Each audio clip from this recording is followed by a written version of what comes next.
Good evening, ladies and gentlemen. You're looking live at the historic Tomato Bowl downtown Jacksonville on the first Friday night of fall in Texas.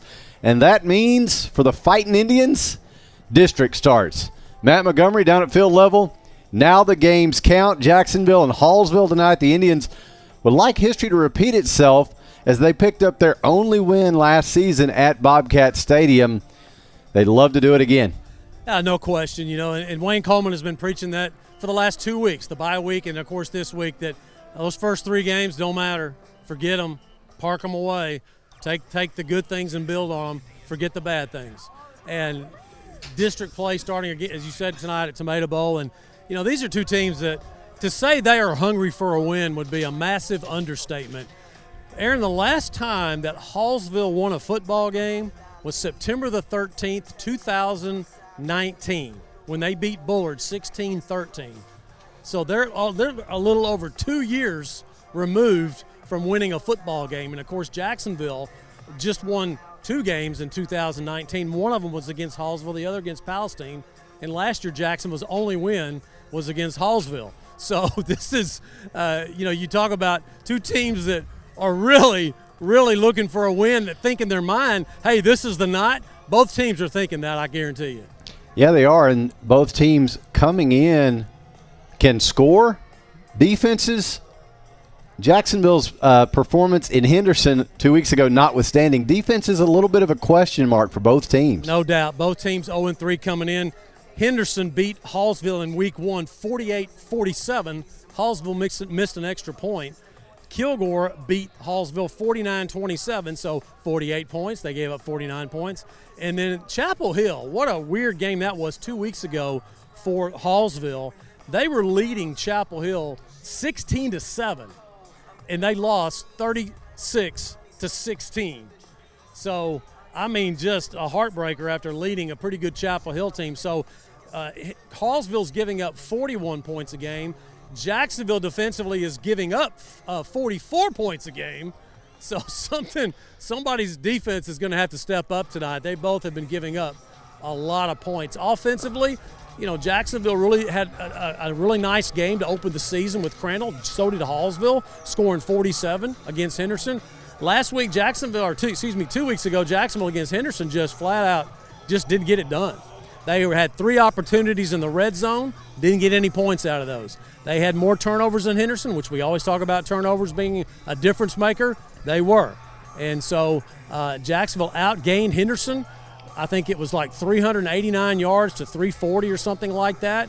Jacksonville had the football 2 minutes longer than Henderson, still didn't come away with a win. That was very disappointing.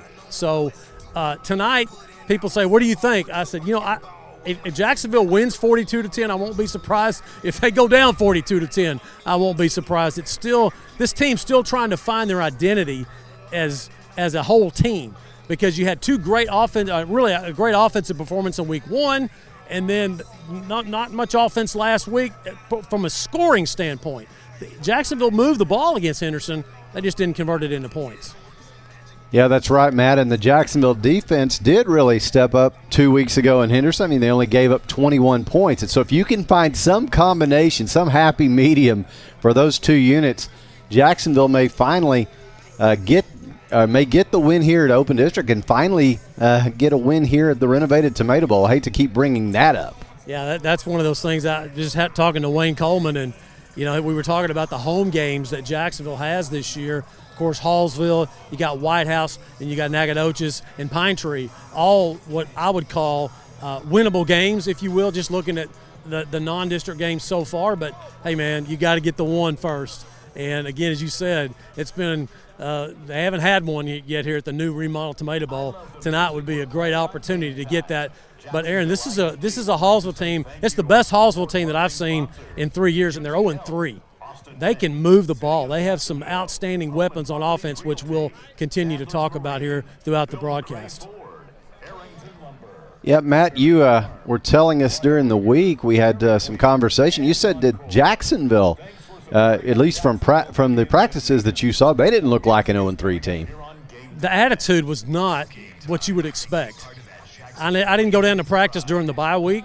And I came down last Monday, and I went down Monday, Tuesday, and Wednesday. And you would think, watching practice, that the football team for Jacksonville was 3-0, not 0-3. That was the kind of mental attitude they had. They were sharp, they were crisp, they were enthusiastic. Everybody was doing their job. The coaches were just coaching, for lack of a better phrase, coaching their tails off, if you will. They were working. And so, I mean, I was really impressed, and you got to give a lot of credit to our coaching staff for trying to keep that intensity level where it is. Because, nobody wants to start off 0-3. You get your dauber down like that. But as we talked about to open the broadcast, this is district. It all starts tonight. It doesn't matter what you did in non-district from a record standpoint. Get it going tonight. Yeah, absolutely. And great night to get the momentum going. Obviously, the opening night of district. How's the weather down at field level, Matt? Pretty nice, huh? Hey, I wore long sleeves. I mean, they're pulled up right now. Yeah. But they may come down for the end of the night. It's supposed to get down to the mid-70s, and that little breeze comes through here. But it's perfect. I mean, it isn't the first week in August in Crandall, I can tell you that. That was brutal. That's for sure. But it's perfect football weather. That's absolutely. for sure. Well, we're going to take a short break. But before we do, I want to remind you that this part of our countdown to kickoff is sponsored by Micah Hoffpower and Texas Farm Bureau Insurance. Micah is your go-to source for your insurance needs. We'd like to thank him for sponsoring this portion of the countdown to kickoff. We'll be right back. You're listening to Fightin Indian Football on JHS-Sports.com.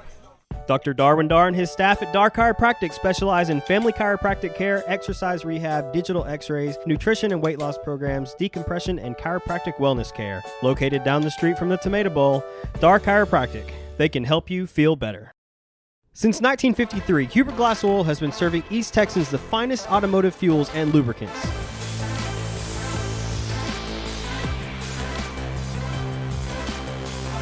Hubert Glass Oil Company, the clear solution for your business.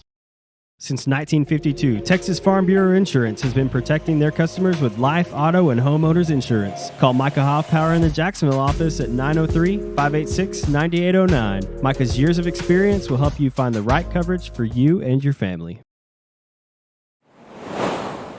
Welcome back. You're listening to the Countdown to Kickoff here on JHS-Sports.com. And Matt, in the break, we were taking a look at some of Hallsville's weapons. Who should Indian fans look out for in the purple uniforms? Well, they have some players offensively, and you can tell by the points they put up, 47, 27, and then 16, not so great. But those first two ball games, their quarterback, Jace Mosley's a junior. He is a scooter. He can run the ball, but he also is very effective through the air. He's thrown for 787 yards in 3 ball games. So he's put the ball in the air quite well. 49 of 91. He's thrown 6 touchdowns against 2 picks with a 91% quarterback rating. So not bad for Jace Mosley. Probably their primary guy they want to get the ball to is Nicholson. He wears number 1, and he has 50 carries for 392 yards, averaging almost 8 yards a carry out of the backfield for them. He's also their leading receiver with 14 catches for 193 yards, and he's been in the end zone 7 times so far in the first 3 ball games. So Mosley and Nicholson, those are the weapons. Again, through the air, Mosley is effective, but Wayne Coleman said his concern is his foot speed. He likes to run. The Henderson quarterback a couple of weeks ago, the 6'4" guy, he could throw the ball very well, and he could run, but he didn't like to run. Wayne Coleman says Mosley for Hallsville, he likes to run. So that's going to be something that Jacksonville's going to have to do a good job, not just covering some of the Hallsville receivers, but they're going to have to make sure they seal that area so when he gets in space, they got to come up and help.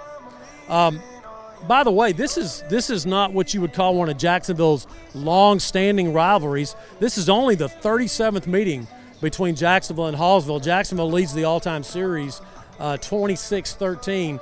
They played for the first time in 1974, and if you had a team that Wayne Coleman's been successful at in his 7 years in Jacksonville, it is Hallsville. This is his 6th meeting with them, and he's 4-1 against the Bobcats. So hopefully he can continue that tonight for Jacksonville. So again, Hallsville averaging 30 points a game offensively, Jacksonville averaging 23.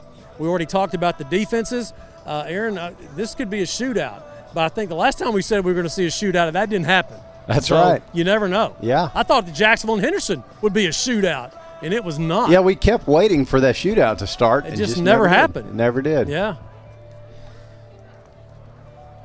So Jacksonville and Hallsville, if you're just joining us here on JHS-sports.com, we're glad you're with us. Aaron Swink, Todd Travis, Ryan Travis, our producer, and of course, the man in the cowboy hat on your screen, the one and only Matt Montgomery. And Matt, there's just something about the first district ball game when you know that it counts. And it's the first game special, because it opens the season. But when the first district game comes, you kind of got the weather change. It feels like football weather, and everybody's got that spring fever like in baseball, when it starts in March in spring training and everybody thinks, hey, we got a shot, we got a chance.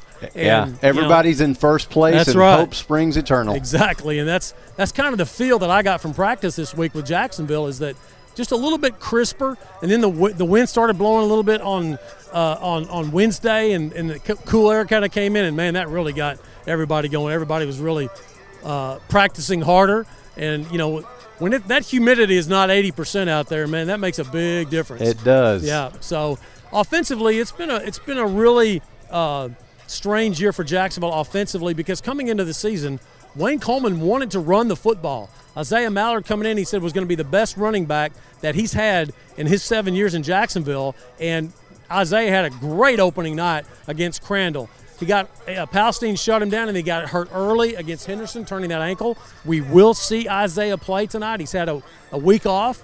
That ankle sprain is healing slowly. I would say he's probably about 75%, but he's going to play tonight. He leads the Fightin Indians in rushing with 161 yards on 30 carries, averaging over 5 yards a carry and 2 scores. But what about J.T. Johnson?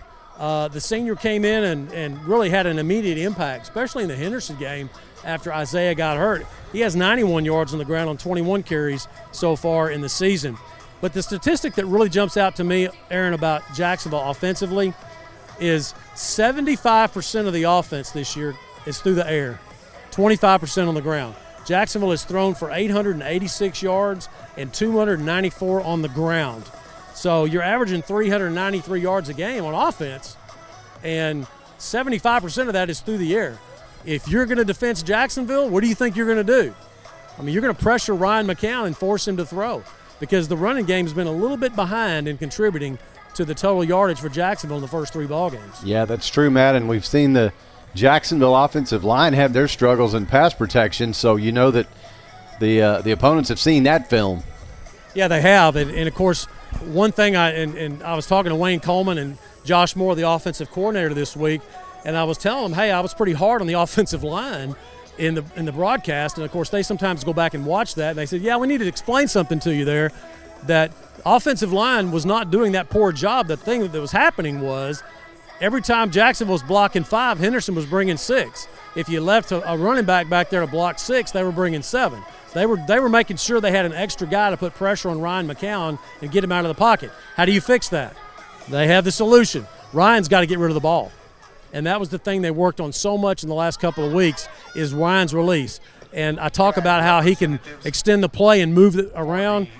Their point was, don't get on the offensive line as much. Ryan needs to get rid of the football. Again, he started 3 varsity ball games. He's learning. He's going to be a heck of a player. He already is. But that's something that's going to be a key tonight, is how quickly Ryan can get the ball out before, because Hallsville's going to be bringing heat.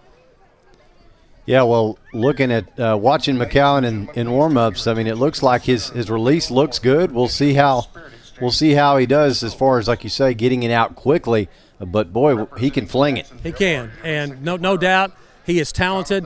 But the thing is that when you've got defenses that are going to bring an extra guy, you got to get rid of the ball a little bit quicker, and I think you'll see that tonight from Ryan McCown. Well, looking forward to that, Matt. We're going to bring it back up into the studio now and set it up to smoke signals. Hear from head coach Wayne Coleman. Of course, smoke signals and all of our conversations with head coach Wayne Coleman are brought to you by All Smiles Dentistry, and we'd like to thank them for sponsoring those conversations. And now, here's smoke signals. Dr. Folden, Dr. Westbrook, Dr. Stocks, and their dental team at All Smiles provide a wide range of dental services. This includes cleanings, fillings, crowns, bridges, implants, and cosmetic dental care. Call and schedule your appointment at 903-586-0741.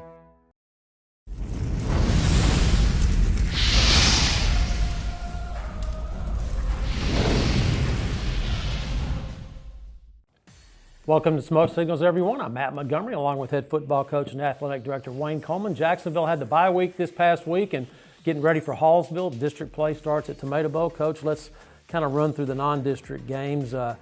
3 games that were different. I mean, just if you looked at each one, I could never get a really pattern of this football team yet. And kind of a good thing if you're scouting Jacksonville, but talking about the Henderson game, a much better defensive effort than the previous 2 games.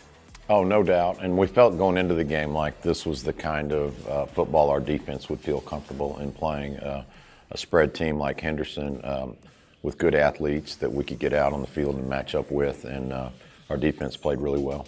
Yeah, this is a Henderson team that scored 48 points and against Hallsville, a team that you're playing Friday night.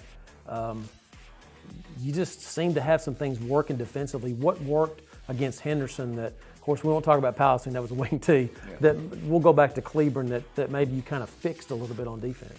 I think, when you compare game 1, Crandall, and game 3, Henderson, our defense got put in really bad field position in the Crandall game, and there were a lot of times where they went out there on their own 20-yard line because of special teams miscues. And so given the opportunity to play, on a fair field, the defense fared really well. Another strange statistical night. You had more total yards than Henderson. You had the ball longer than Henderson. You had more first downs than Henderson. It just didn't result in a scoreboard. Yeah, we had more turnovers than Henderson. So, and everybody knows how important the turnover statistic is. So we lost that battle. That's probably the only stat we lost. And red zone efficiency, not getting the ball in the end zone when we got down there. Yeah, unfortunately, Isaiah Mallard went down early in the ball game, and as we'll see some of the highlights, J.T. Johnson stepped in and did a nice job. And I know that's what you want to see in these non-district games as you head into district play, is to find out those guys that can step in. Yeah, J.T. had a good night, and in the Crandall game, Tony Pinson came in for a series at quarterback and did a great job. So we found some stuff out about some kids in non-district that we needed to find out. Let's take a look at some of the highlights. Jacksonville versus Henderson. There's a nice toss by Ryan to Jermaine. Look at the broken tackles there. Jermaine's a strong receiver, and he does a lot with the ball when we get it to him on the short passes. And here's 3 plays in a row with J.T. Johnson. This first one right here is just tip, catch, good concentration. JT's pass catching ability has really come a long ways in the last month. He's done a good job there. This is just a really physical run by JT right here. He's not a easy kid to bring down. He's about 200 pounds, so he's a load. Nice little hot route here to JT, takes it for 36. And we did a good job, at times during the game of controlling the blitz with the hot route. Other times it got away from us. And this is the congratulations play of the game, a 42-yarder to Tony Pinson. I still do not know how he caught this football. Tony, just in the last, 5 or 6 games going back to last year, has made 2 of our best catches. And here's a tough run again by Jermaine Taylor for the score. Breaking multiple tackles to get in. So, coaches, you see the statistics right there. I mean, you look at total yardage, time of possession, and again, but as you mentioned, 3 turnovers, something you didn't do in the first 2 ball games. And, of course, that's easy to point out to your players and say, look, there's the difference right there.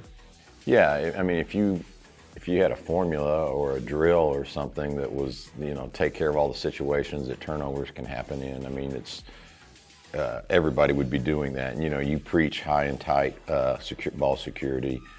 You preach catch the ball, tuck it, get north and south, and the kids do a good job of that for the most part. And there's just going to be nights where things happen. The one fumble by JT, he may or may not have been down. A lot of people think he was down. But, I mean, it's a kid trying to get extra yards and fight for tough extra yards, and that happens sometimes. So the non-district schedule didn't go from a winning standpoint where you wanted it to go, obviously, but what did you learn about your football team coming into the season thinking, hey, this is our identity offensive and defensively? Did that change any after these first 3 ball games? Did you see anything different about your team that you didn't know before? We went into it saying that we wanted to run the ball better, and we have run the ball better. We still would like to run it even better because it does so much more for your play action pass game. Defensively, we got better against the spread teams than we were last year. Played maybe one of our best defensive games actually against Henderson, and had a chance, to take a game there that was there for us to get, and we just didn't make the plays at the right time. And in the game of football, I mean, it's hard enough for pro teams to go on 10 and 12 play drives and score touchdowns. I mean, you watch it on the weekends, and the Chiefs thought they were just going to march down the field and kick the game-winning field goal, and they fumble the ball. And it's not a gimme. So we need to find a little more explosive type plays, get some 50-yard touchdowns, not count on 10 and 12 play drives. So that'll go a long ways in helping us get better. So it's Hallsville, opening district play at Tomato Bowl at home. Hallsville's a football team, a little bit of an enigma because coming into the season they changed coaches, added somebody I think internally in the middle of the summer. And so this is a team that's better than what they were in the past, and you would think maybe with a new coach, but no, they've adjusted quite well, and they have some weapons offensively. They did a smart thing. They stayed. They went from a spread system and stayed in a spread system, even with the coaching change. And the kids that they've got are executing really well. I think number 5 has started at slot receiver. 8 years. It seems like forever. He's been there a while. Maybe it's a different number 5, but this kid is a playmaker. The quarterback is super athletic. We had trouble with him last year when he was on the JV. Really athletic kid, makes plays with his feet. So they've got kids that can make plays, and they're a lot cleaner. You know, that old adage, you get better from game 1 to game 2. They lost to Henderson on a botched extra point. I mean, literally were lining up to kick an extra point with a minute left to tie the game, and they botched the extra point. And so they had a lot of special teams miscues in that game. They were kind of like us from that standpoint, and they've cleaned a lot of that up. So they're getting better every game. It's really going to be the game of which team doesn't beat themselves, and we haven't been good at that yet. And even as well as our defense played against Henderson, offensively, we turned the ball over 3 times, and you can't do that and expect to win. You know, the bye week is when it comes every year at this time, and you're getting ready for district, and you kind of take a deep breath, evaluate, look at things, and kids get a chance to work on their grades and stuff. So talk about what you guys did in the bye week and what maybe the routine and how that might have changed getting ready for district. Yeah, well, 2 of the big things were try to get healthy and take care of your academics. We had time where we could get kids to extra tutorials, and we had time for some kids to heal their bodies. You know, we lost Mallard in the game. We had some other kids banged up that have missed a few practices, just been kind of out there watching. And then, you know, there's always the COVID issues this day and age where you've got to work around those. And the week off was really good for us. Yeah. Offensively, how will you attack Hallsville? We've got to just keep doing what we do. We try to get Mallard back out there healthy. And now we feel a lot more comfortable rotating JT into the mix as a power runner. So we kind of got a little 1-2 punch there, and try to find ways to create explosive plays for our kids. You know, get them in one-on-one situations they can win. In your 3 non-district ball games, the defensive lines were really strong. How does Hallsville's defensive front compare to Crandall, Palestine, Henderson? Yeah, they are. They're a little bigger than us, but they're not that much bigger than us. They've got some kids that come off the ball really well. 57 really comes off the ball. They're good-looking kids on the defensive line. They've had some injuries at the linebacker position, so there may be something there that we can try to exploit and attack the linebackers. But they're not the, you know, nobody's got a 99 that Henderson has. I mean, that kid's a great player. Strong. And he created a lot of problems for us. So it's not, they're not going to have one super standout defensive lineman, but they play well as a unit. Last year's team, and maybe even the previous year's team, you guys had a lot more downfield action. This team seems to be more of a second level, and, you know, kind of the RPO, kind of get it up the field. How is that working out for you? Because in the past, like I said, you had these deep threats that you were trying, not that you don't have them now, but you've elected to go a little bit more underneath with the check downs. Yeah, it's a lot of the check downs is blitz control stuff. So if you're in the stands and you're thinking, why do they keep throwing that ball out there so quick in the flat or wherever? a lot of the times that's just purely because the other team's blitzing and we want to get the ball out and not take a sack. And we're not taking very many sacks, but it does limit the number of shots you can take down the field. So we've got to be creative and find ways to get more shots down the field and keep the protection for the quarterback. Coach, defensively, clearly an improvement in the Henderson game defensively, especially in the secondary. I mean, you were coming into that ball game with a really good quarterback. Now you're facing a mobile quarterback that Hallsville has. How will that change your scheme? I mean, do you defense Hallsville kind of like you did Henderson? Believe it or not, the Henderson quarterback is more of a run threat. He has shown on video that he will pull the ball down and take off with it, and he loves to run the football. A lot of it is not designed to run. A lot of it is scramble. But when he scrambles, a lot of times he just wants to pull it down and run. And so we've got to do a good job of containing him. So it's been a little bit of a blessing to have the extra week of prep time so we can get our kids used to his scrambling ability. Mood of the team, how they feeling? They feel like the season's starting all over. We go out there Monday for our first warm-up, and they're locked in. And it's really a breath of fresh air to see how invigorated they are and ready to roll. Of course, I know you've talked to them about everybody's 0-0 right now. You just alluded to that. Talk about the keys to the game for Jacksonville to beat Hallsville Friday night. Don't beat yourself. Make the other team make plays. Everybody's going to make plays. It's football in 2021. There's going to be, you can turn the highlight reels on of every game. There's going to be incredible plays made. Both teams are going to make incredible plays. Which team is not going to beat themselves? You see that when you turn on the highlight reels too. The Memphis kid pick up the downed punt and return it 90 yards. I mean, what a botched play by the other team. So it happens on all levels. You've got to minimize your mistakes. If we don't turn the ball over 3 times the other night, we beat Henderson. You don't have to make incredible plays. Just make the simple plays and don't beat yourself. Once again, thanks to All Smiles Dentistry for sponsoring all of our conversations with head coach Wayne Coleman. We'll be talking with him at the half. Kickoff coming up at 7:30 for head coach Wayne Coleman. I'm Matt Montgomery. We'll see you next time right here on Smoke Signals.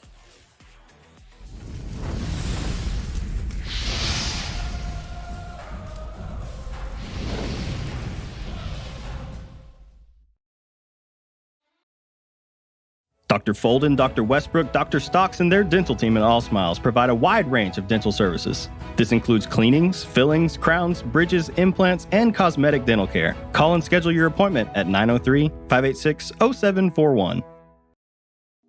Homes and Properties Realty agents work hard for you to offer a full-service experience. They pride themselves on giving both buyers and sellers the representation they deserve and are ready to serve you today. Since 1952, Texas Farm Bureau Insurance has been protecting their customers with life, auto, and homeowners insurance. Call Micah Hoffpower in the Jacksonville office at 903-586-9809. Micah's years of experience will help you find the right coverage for you and your family. And we're back live at the historic Tomato Bowl, downtown Jacksonville. Again, our thanks to All Smiles Dentistry for sponsoring Smoke Signals with head coach Wayne Coleman this week. And Matt, as we get ready to kick this one off, it's Jacksonville and Hallsville in week 1 of District 9-5A Division 2. Let's take a look around the district. Yeah, there's some really good matchups tonight. And, of course, the thing is that there are 4 teams in 9-5A Division 2 that are 0-3. Jacksonville and Hallsville being 2 of those, and White House and Mount Pleasant being the other 2. So, again, tonight, Jacksonville hosting, of course, here we are hosting Hallsville. Mount Pleasant is playing at Texas High, that game at Tiger Stadium. Marshall at Pine Tree, and Nacogdoches is headed up north here to White House. That's the 9-5A Division II first week of ball games. So, opening night, everybody has great hopes, and none more than Jacksonville and Hallsville, both teams hungry for a win. Aaron, let's look at the starting lineups for tonight's ball games, brought to you by Lee Traylor and his JHS Media Group. We appreciate all the work they do. First for Hallsville, we'll start with the Bobcats defensively. Up front, you heard Wayne Coleman talking about number 57, Gavin Mendez, and Cortavian McMillan, Hayden Branson, and Ashton Garza. That's your defensive front for Hallsville. At linebacker, the middle linebacker is Derek Dunn Jr., Landon Schwint, and Ivan Oliveira. They are the outside backers. And in the secondary, Keelan Fight and Trevion Spencer are the corners. Kalen Reed and McKaylee Silman are the safeties. Offensively, up front for the Bobcats, a pretty big offensive line. Remington Talzik's left tackle, Drew Jones left guard. Chris Tinsley will start at center. Dimaj Jernigan at the right guard, and the right tackle will be Chase Woodkins. In the backfield, it will be Elijah Nicholson, the leading rusher for Hallsville, getting the start at running back. The H-back is Ethan Miller. The wide receivers, Jack Halliday, Carter Rogas, Cam Gott, and of course the quarterback, who's thrown for almost 800 yards coming into this ball game, is number 6, Jace Mosley. He is a junior. Now for the Jacksonville Fightin Indians, starting defensively. Up front, the defensive ends are Devarian Boyd and Caden Franklin. The two tackles are Aiden Gay and Keelan McCullough. At the Mike linebacker is senior and leading tackler Darian Hinton. Coda Kennedy, Jermaine Taylor at the outside linebackers for Jacksonville. At the corners, Calvin Bryant and Cash Bearden. And at the safety positions, Xavier Kendrick and Jalen McGowan. Up front, on offense for Jacksonville, the left offensive tackle, Billy Bateman. Luke Cundiff getting the start tonight as the sophomore is moving in at left guard. Brantley Bauer at the center position. Blake Causey at right guard. Hagan Ray at right tackle. In the backfield, Isaiah Mallard will get the start, but we will see J.T. Johnson. He may get the start. We'll see how Isaiah's ankle held up during pregame. At the wide receiver position, one of the leading receivers in East Texas, maybe in all of Texas, Devin McEwen. He'll start at wide receiver along with Calvin Bryant. You'll see at H-back Ryan Walker, and of course Jermaine Taylor will also be getting some reps offensively. So there's your starting lineups before Jacksonville and Hallsville, brought to you by Lee Traylor and the JHS Media Team. This part of our countdown to kickoff is brought to you by Gene Brumelo, JHS class of 1967, and his daughter Ann Farmer, JHS class of 2006. We appreciate Gene and Ann of the South Jackson Dairy Queen sponsoring this part of our countdown to kickoff. And Matt, we've mentioned it earlier, the first weekend of fall, a perfect night for football down there. Oh, man, it's nice. I mean, I thought it might be a little bit cooler than this, but I think as the night gets on, the wind will pick up a little bit, and it'll be really nice. Yeah. Let me introduce our officials tonight from the Tyler chapter. The field judge is Tim Cummins, side judge John Teague, back judge Greg Greenwood, who I had a chance to visit with up in the press box earlier. He shared some rules with me that I had some questions about that I constantly ask, hey, why does this happen? Why aren't they doing this? I got a couple of clarifications I'll share with you. Line judge is Kelly Talent, headline judge Jeremy Gunnels, and the umpire is Vincent Williams, and the man in the white hat tonight will be Wesley Hall. Again, Tyler football officials for tonight's ball game between Jacksonville and Hallsville. So you're wanting to hear about the rules, aren't you? Yeah. Okay. What'd you learn? Okay. So this thing's been driving me nuts. You've heard me in the first 3 ball games say, clock is running, clock is running. You've heard me do that, right? Yep. Okay. So here's the deal. If the offensive team, guy catches a ball, running with the ball, if he runs out of bounds on his own, okay, then they stop the clock. All right? Right. If he's running and he gets tackled and he gets knocked out of bounds on the tackle, the clock continues to run. Okay.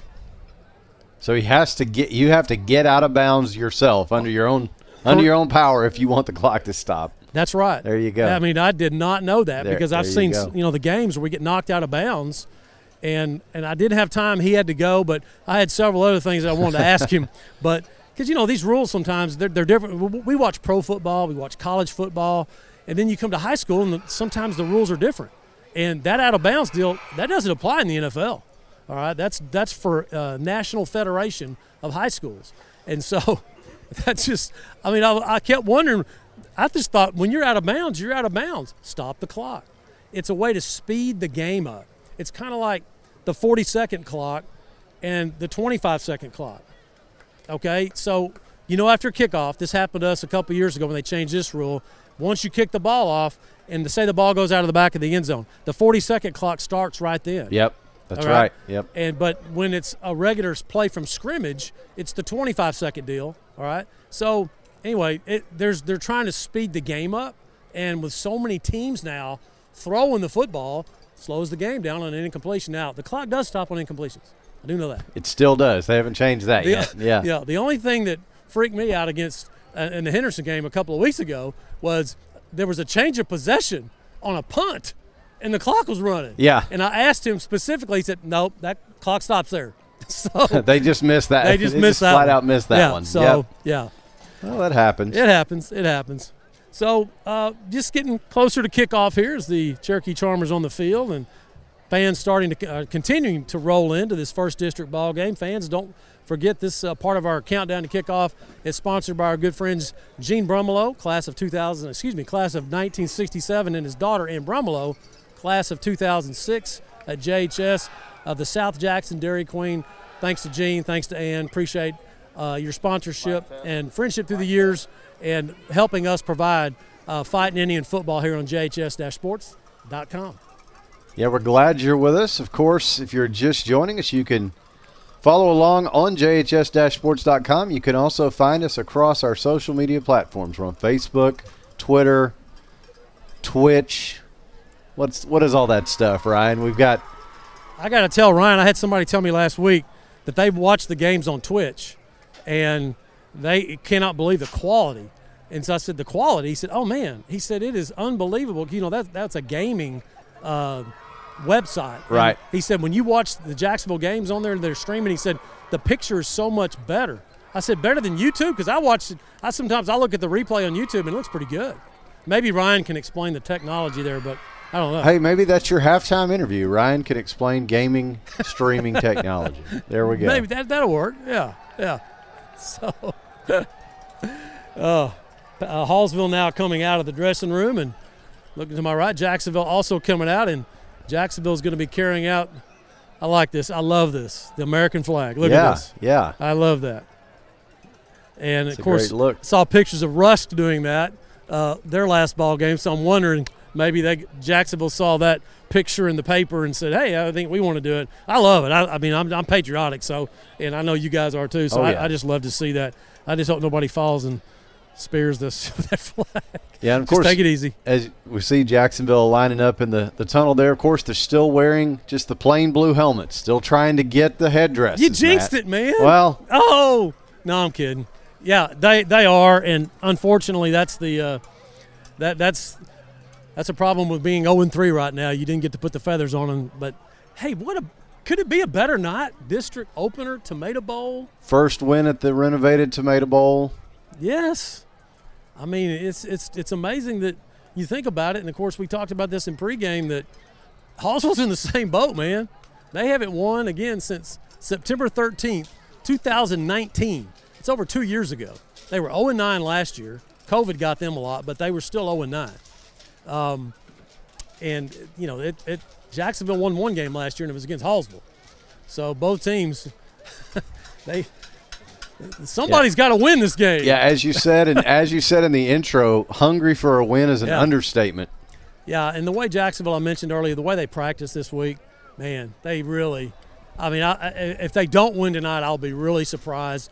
Just based on what I saw at practice this week, the crispness being sharp, just really practiced well. By the way, shout out to the Jacksonville freshman team coached by Branson Washburn. They played Hallsville's freshmen last night here at Tomato Bowl, and Hallsville had a 34-12 lead at the half, and the Jacksonville freshmen came back and won that game 40-34 in the last minute. How about that? Yep. Congratulations. Jacksonville JV got clipped last night by one score over in Hallsville, but it was a good outing last night. So here comes Jacksonville out of the tunnel, or the headdress, if you will. I call it the tunnel headdress. There you go. Yeah. Got the American flags rolling there. Hallsville about to come out of their run through. You have the iconic video playing right now at an inopportune time when the band's playing. Might need to work on that timing, huh? Yeah, what a great hype video, though. Again, another chance to give a shout-out to Lee Traylor and his group. Oh, man, yeah. They just do such a heck of a job. And sometimes it's hard to choreograph every single second of pregame. And I just wanted the Hallsville people to be able to hear that video, but you got both bands playing and all that. So let's go, baby. Have a good one. Here we go. Got to get my handshakes. All right, baby. Let me find my guys here. All right, Dale. As you can tell, we Let's are go, Dad. live. Let's go. Matt Let's go, is man. in the Let's middle go. of it Let's go. Hey. here on JHS.com. Glad you're with us. As we get ready for the national anthem played by the Jacksonville Fightin Indian Band. And those who protect our freedoms both at home and abroad. Tonight the flags are being raised by members of the Boy Scout and Cub Scout Troop number 403. Please join the Jacksonville High School Fightin Indian Band under the direction of Mr. Donnie Barrier as they play our national anthem.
Jacksonville High School Band under the direction of Donnie Barrier with a great rendition of the Star Spangled Banner.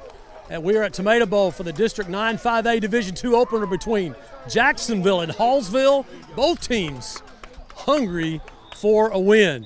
As captains now will be coming out for Jacksonville and Hallsville, of course, for the ceremonial coin toss. Aaron, I will tell you, it is definitely ceremonial tonight because the coin has already been tossed and Hallsville won the toss, and they are going to defer, and Jacksonville will get the football offensively to start the game. Brought to you by Arrington Lumber, building quality wooden pallets since 1963. So Ryan McCowan will lead the Fightin Indians out to begin their first possession. And Matt, as you said, we'll be watching Ryan to see how that release looks tonight. Well, his release is always good. It's just he just needs to execute it. He just needs to get rid of the football, and he doesn't have to extend any plays. Just get it out to your playmakers. I think he'll do that tonight. Jacksonville represented by seniors J.T. Johnson and Tony Pinson. Captains are meeting at midfield. Zach Kuehler for Hallsville. Also, Miss Rain Rangel. And number 7, that is Keelan Fight, starting cornerback for Hallsville. So, Aaron, we'll see if Jacksonville, after the first 3 ball games, if you remember, the Fightin Indians won the toss for the first 3 ball games, and they deferred, and that hadn't paid off well for them. It did against Crandall. They went down and scored when they got the ball to start the second half, but of course they didn't win any of the games. So tonight maybe something a little bit different here, as Jacksonville is going to be defending the south end of the field, the north end of the field, going from left to right on your computer screen, or however you stream at home, as they say. It was a little easier when it was a radio dial. Wasn't it, though? Yeah. And then the radio went digital. That's right. You couldn't say that anymore. But now that we're able to stream these ball games, we can say on left to right on your screen. That's right. Yeah. Glad to be able to do that. That was obviously a change that came on with COVID last year, and thankfully. Well, the UIL was not going to allow it. Yeah, they weren't. They initially said no, and there was 80-something% of the superintendents across Texas went to the UIL and said, we want streaming. And sure enough, it's for the second year in a row. I think it's here to stay. And, of course, everybody likes that. That's great. Deep for the Fightin Indians, number 10. As we're set to go, Hallsville will be teeing it up. Dropping back for Jacksonville will be Jermaine Taylor, Tonight's opening kickoff. Isaiah Mallard, Devin McEwen. And Wayne Coleman told me he doesn't really know what to expect with Hallsville's kickoffs because he said they can send them deep, they pop them up. And so he just put all three of his playmakers back there. Somebody will get their hands on the ball. We're set to go. Glad you're with us. The district opener, Jacksonville versus Hallsville at Tomato Bowl. And with your play-by-play, here's Aaron Swink. And we are underway with the district opener here at Tomato Bowl. This is a kick that's popped up to the near side about the Jacksonville 20, fielded cleanly, and out over the 35 goes Devin, and finally knocked down at about the 37-yard line. So good field position for Jacksonville to start, Matt. Yeah, good decision by McEwen. And those high pop-ups like that, you see a lot of players who will signal fair catch. Not McEwen, and not very good coverage by Hallsville getting down the field. I thought it was a nice high pop-up, and McEwen gives Jacksonville nice field position at their 36-yard line. Here's Ryan McCown. J.T. Johnson gets the start in the backfield for Jacksonville. McCown will have two receivers on his right, one on his left. Shotgun look. Handoff is to Johnson, and straight ahead he goes, puts his head down, and he's out over the 45-yard line with a Bill McCray Ford first down just like that. Hallsville lost their starting linebacker the first game, so they're playing a younger backer in their last two ball games. This is his third start. Wayne Coleman thinks they can exploit it. Big carry, first down. Same look, two receivers right, one left. Johnson, again, the handoff. This time, though, knocked down at the line.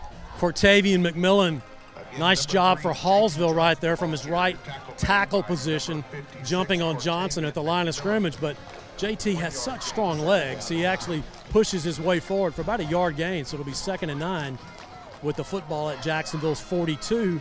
Check that, 47, excuse me. 2nd and 9. McCown takes the snap. Handoff again is to Johnson. He tries to stretch the play to the right side, and he's spun down after a couple of yards. Well, I like the way this has started with the first three first three plays running the ball to try to set up the pass. Unfortunately, you're now 3rd down and long, which something Jacksonville has done a pretty nice job of. Unfortunately, they've been in a lot of 3rd and longs, and their conversion rate's pretty good at that. So let's see what they can do here on the opening drive of the ball game, 3rd down 9. Trips right, one left go the Indian receivers. Passing situation for McCown. He's going to roll to his left, looks for a receiver. Got to keep rolling. Nobody there, and he will just be forced to step out of bounds at the Jacksonville 49. And so just like that, a drive that started with some promise, Matt, is going to end in a punt. Yeah, the word on Hallsville, they have good corners, and you saw that. Good coverage. Safety's not as strong, and McCowan was looking at the sideline, but, man, the corners did such a nice job covering. So Dylan Roberts now will come on the field to punt for the first time for Jacksonville. Kyron Roseboro back deep for the Bobcats. See if Roberts can pin him back here. Pretty good spiraling kick, and it's going to run down inside the 10. Can Jacksonville get there? Did he? I think he did. Yeah, he did. He got it. 1 yard line. There it is. Man? How about it? What a punt by Dylan Roberts. Now, not only did he keep it away from the Hallsville receiver on the punt, but he had just enough spin on it to where it didn't go into the end zone. Yeah, and then Xavier Kendrick busted it to get down there. What a long field now for Hallsville at their 1 yard line, opening drive. So Jace Mosley brings the Bobcats out in the shadow of their goalposts at the 1 yard line. See if the Jacksonville defense can capitalize on the momentum from the punt. The handoff is straight ahead for a few hard yards. He'll get a couple.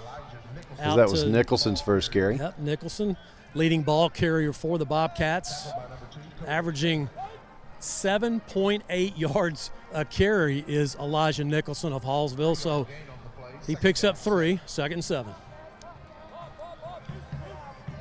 So again, a shotgun look. Tight formation for the Hallsville offense as Mosley looks to run, and He is dragged down, but not before he makes his way out over the 10. Yeah, Mosley is Wayne Coleman. You heard him saying smoke signals. Yeah, that was just a called run. I mean, he just kept it, went around the edge, and now they're playing up-tempo. He gets the first down, their first for Hallsville, pushes the ball out to the Jacksonville 11-yard line on a 7-yard carry. Yeah, the Bobcats will go into the pistol formation with 2 receivers stacked on each side. This time the handoff to Nicholson, and he tries to find a hole on the left side. Not much there. Good job by Jacksonville. Yeah, nice job by Aiden McCowan, as he'll have to check out of the ballgame because he lost his helmet. Caden Franklin also in on the tackle, as Aiden will have to check out at least for one play, as the Fightin Indians are checking in number 29, who of course is not on the roster. I'll have to find out who that is. So 2nd down and 8 to go, 2-yard pickup by Nicholson. 8:47 and counting. If you're just joining us, first quarter. Handoff to Nicholson is straight ahead. Coda Kennedy all over it. Yeah, nice tackle. Kept low and then drove him back. You thought Elijah Nicholson was going to turn that edge, and Coda Kennedy just slammed the door. So 3rd down, about 4 to go, a long 4. Football now out to the 13. 2 receivers each way. Excuse me, the 17 of Hallsville. I'm 5 yards off tonight. What's my problem? Jacksonville looking for a big stop here. Nicholson, though, gets the handoff, gashes up the middle. A flag comes in late. Face mask. So that'll add on yardage to what was already a big first down run. Well, it's clear what Hallsville saw. As soon as Aiden Gay left the ball game, where'd they go? They went right at the number 29. I don't know who it is. Right at him right there, up the middle. And so it's going to be a first down Hallsville and the 10-yard face mask penalty, or is it, wait a minute, excuse me, the 15-yard. 15, yeah, they're 15. all 15 now. Yeah, that's right. So this drive that started for Hallsville at their 1, you tack on the penalty now, that pushes it all the way out to the 49 of Jacksonville.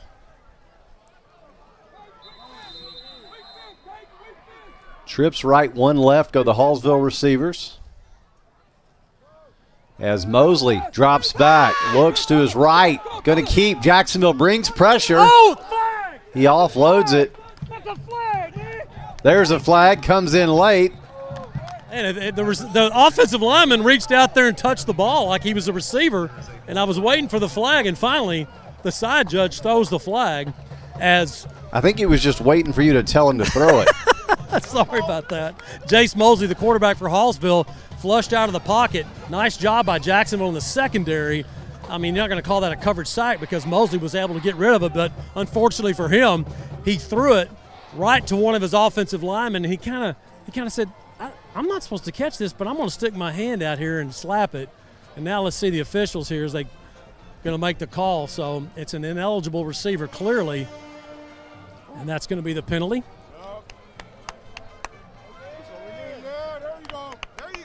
So good coverage by Jacksonville, as I said, forcing Mosley, the Hallsville quarterback, just to get rid of it. Stays first down, so it'll be 1st and 17 from the spot.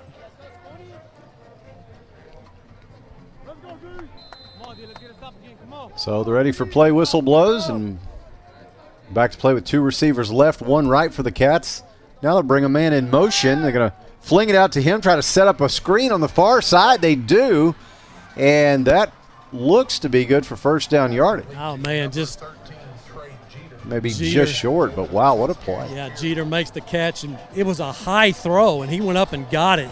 Gets up the field and gets a lot of the yardage back. 2nd down, 2. So pickup of 13 for Hallsville. Gets the ball in Jacksonville territory at the Fightin Indian 46. Mosley's got 2 receivers each way. He's got Nicholson in the backfield. Somebody jumped. Jacksonville jumped first, and then Hallsville followed. So let's see if they're going to call encroachment or procedure here. If it's against Jacksonville, it'll obviously be a first down, but it's going to go against the Bobcats. I mean, you can jump, but you have a time to get back. So false start. So Hallsville with 2 penalties out of the last 3 plays.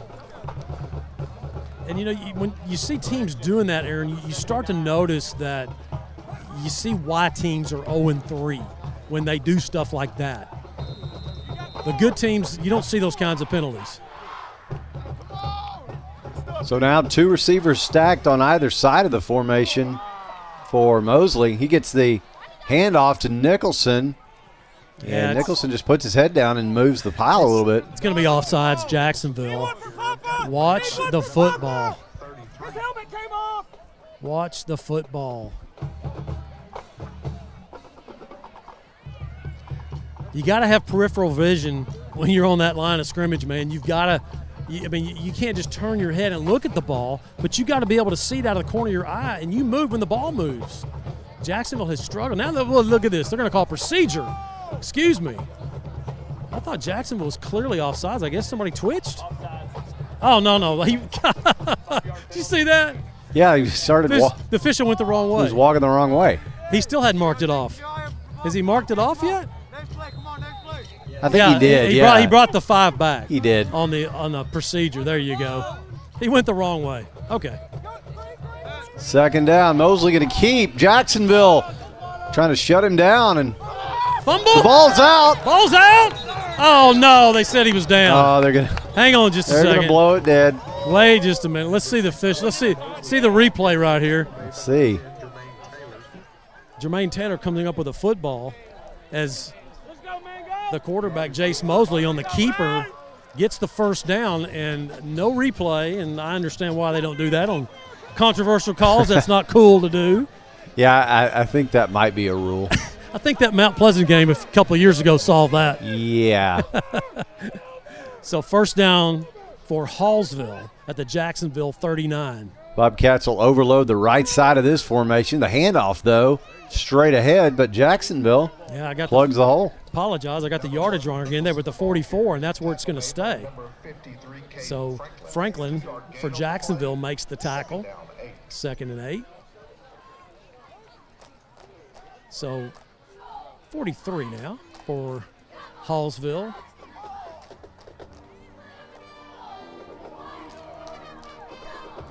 And you can see the footwork of the quarterback, guys. This is their MO. They like to get the ball, but they like Mosley to run the football from his quarterback position. 2 receivers right, 1 left for Mosley. Time for him to throw. He looks over the middle. It's tipped and incomplete. Oh, Cam Gaunt, the intended receiver. Oh, wait a minute. That's got to be a flag. Come on. That guy just swung at no call? Oh, my goodness. Wow. Yeah, Gaunt did take a swing there. I mean, he swung at Spoon. And Calvin Bryant, yeah. Calvin Bryant, and Calvin did a nice job of not responding. Give him credit for not responding. I don't know what Gaunt for Hallsville was thinking, but he just swung and hit him in the mouth. And the back judge, no call. Nothing. It's the guy I met before the game. Yeah. What's the deal? I don't know. Maybe you didn't have another talk with him. 3rd down, 8 now for Hallsville. 2 receivers each way for the Bobcats. Jacksonville's defense looking for a big stop. They're going to empty the backfield now as Nicholson moves to the left. The throw is incomplete. He had the 1st down, too. It was a good ball. Jack Holliday, the junior wide receiver, incomplete. So it'll be 4th down and 8.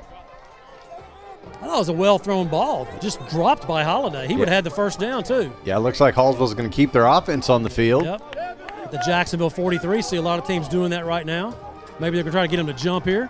See, looks like a hard count. Yeah, that's what they're doing. Watch the ball. Lots of time on the play clock, so we'll see what Hallsville does. They're going to quick kick. That's a bad kick. He punted it, shanked it. Head out of bounds at the Jacksonville. That's the way to keep your head, man. About the Jacksonville 25. So a shanked punt is Hallsville.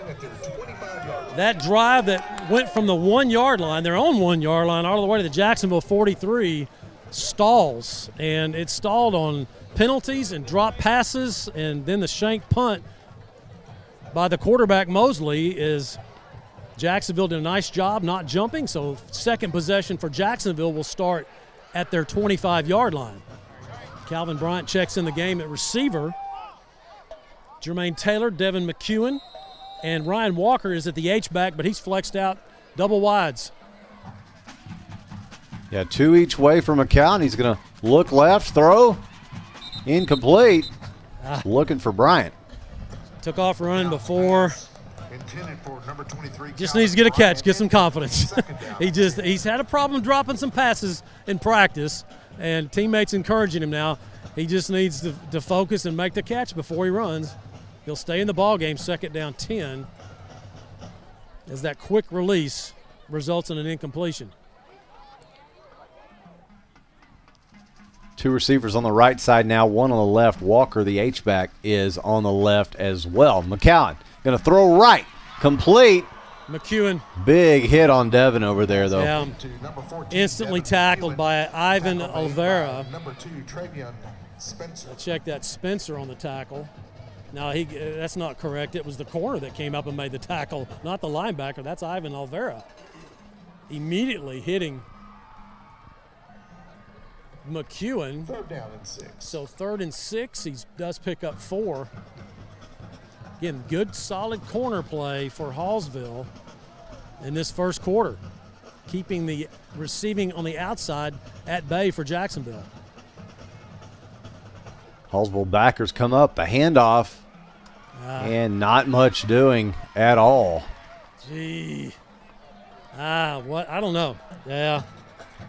Tough call right there. I don't know if they checked into that, but it's 3rd down 6, and trying to get J.T. Johnson on a stretch play, I don't know.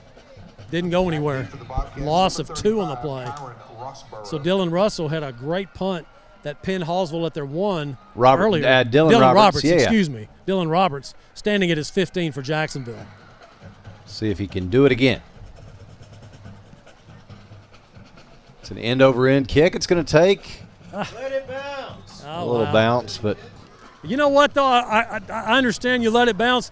Did you see the Memphis kid, what he did against Mississippi State, though? I missed that one. Oh, man. It was just like that. The ball was just coming to a bounce, and the guy just runs in between 3 guys, picks it up, and runs 95 for a score or something like that, 80 or 90.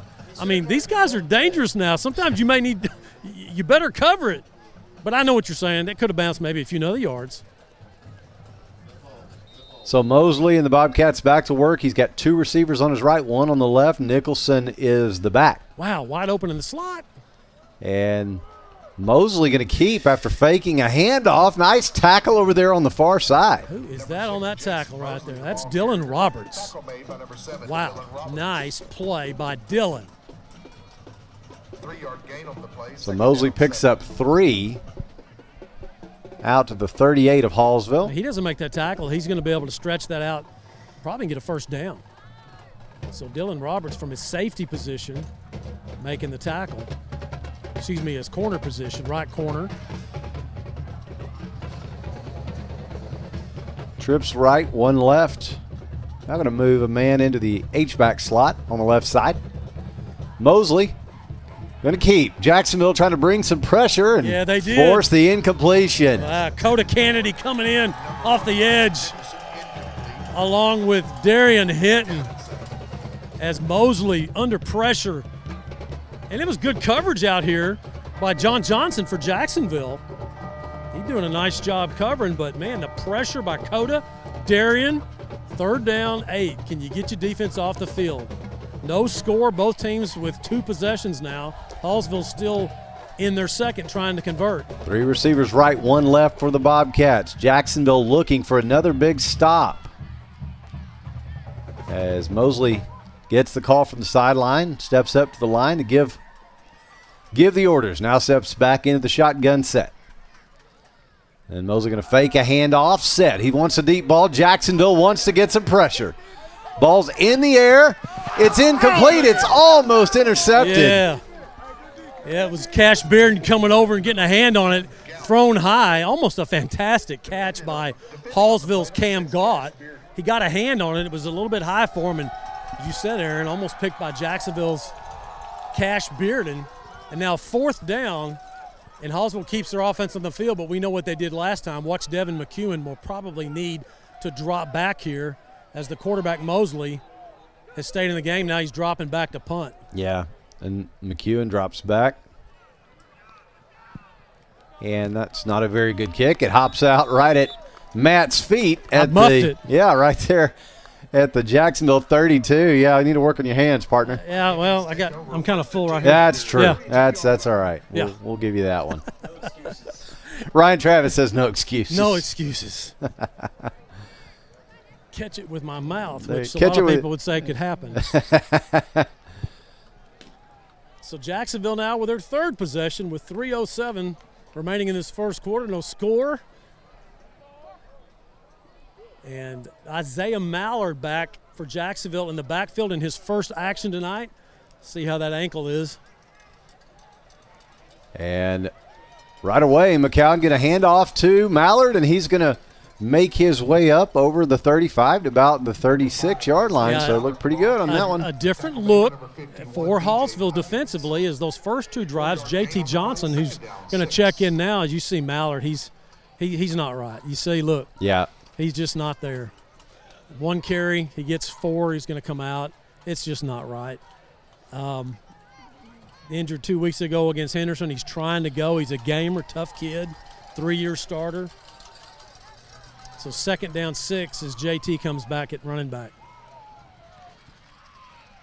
And just like that, JT gets the handoff and goes straight ahead for a few. Number 3, J.T. Johnson. Yeah, what I was going to say a minute ago when Isaiah made a nice run there, he just a different look coming at you if you're Hallsville's defense, as Johnson's the big burly power 185-pound running back.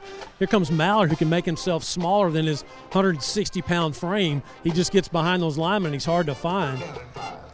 Unfortunately, he just hasn't gotten that ankle back. 2 weeks is just not enough sometimes for ankle injuries, and I really admire him for trying to play. You know, a lot of guys might try to lay out. But he's tough, and he's trying to do it. It's 3rd down now and 5 to go for Jacksonville. Still just 1 first down for the Fightin Indians. 2 receivers each way for Jacksonville. McCowan rolls to his right, looks, throws, got a man. Big first down gain. Bill McCray Ford first down for Tony Pinson. So Pinson seeing action after missing the Palestine ball game, playing last week. He had the congratulations play of the game with a 41-yard catch against the Henderson Lions, and he picks up Jacksonville's 2nd Bill McCray Ford first down. Pushes the football out to the Hallsville 49. 1:15 and counting here, first quarter. Jacksonville trying to strike first as they are in Hallsville territory. McCowan looks right, throws, a little screen set up over there. Nice read by Hallsville as Pinson makes the catch. And Devin McEwen out there trying to block, but boy, Hallsville really scrambled to the football, and it wasn't just the corner the linebackers got there, but Pinson does pick up a couple, so it's 2nd and 8. Notice the quick release, get it out there, get it to your playmakers.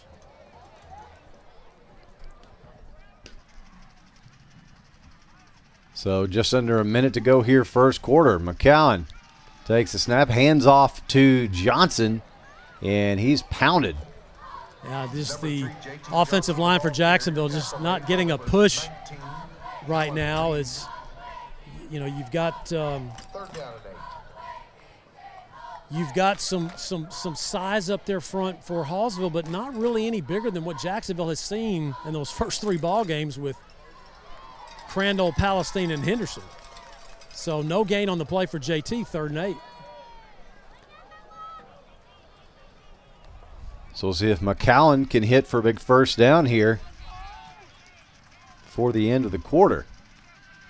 Got a little bit of time. Now going to have to be flushed out to the right. Going to look, going to throw over the top. Nobody there. Oh, man, right between Pinson and McEwen. Not sure where that was going. I think he was going for Pinson, and Pinson just looked like he just kind of gave up on a little bit. Thought he might have made a shot at that for a catch, but it's incomplete, 4th down. And Dylan Roberts will come out to punt the ball for the 3rd time in this first quarter with 8 seconds remaining. Number 35, Kyron Rossborough. Kyron Rossborough back for the Cats as Roberts has a chance again to pin Hallsville deep in their own territory. Kick is away, end over end, not as good this time. And that'll do it for the first quarter. With no score here at the historic Tomato Bowl, so as the teams switch ends, we'll take a short break. You're listening to Fightin' Indian Football on JHS-Sports.com. Dr. Folden, Dr. Westbrook, Dr. Stocks, and their dental team at All Smiles provide a wide range of dental services. This includes cleanings, fillings, crowns, bridges, implants, and cosmetic dental care. Call and schedule your appointment at 903-586-0741. Bill McRae Ford has been serving East Texans since 1976. They can help you find the best deal on a used car or if you're ready to purchase something new. Open Monday through Saturday. Bill McRae Ford. Come see us. Congratulations is Jacksonville's source for a full line of awards and engraving services. But we don't stop there. You'll want to check out our examples of creative personalized gifts too. Congratulations also serves East Texas as a promotional products dealer. We are passionate about sourcing just the right items. With our laser capabilities, we can also design and install acrylic signage or graphics. Want to see samples? And we are back live as we get set to begin the second quarter of play. No score between Jacksonville and Hallsville. Two receivers right, set up, screen for Hallsville, and Bobcats will take this one out over the 30 to about the 32. Yeah, Calvin Bryant kind of jumped the route right there, and he got pushed out of the way. So Jack Holliday makes the catch, and he'll pick up about 7. 8, really, second and 2. Nicholson, the back, but the handoff is faked, and the ball is out, and Jacksonville has got it. As Mosley.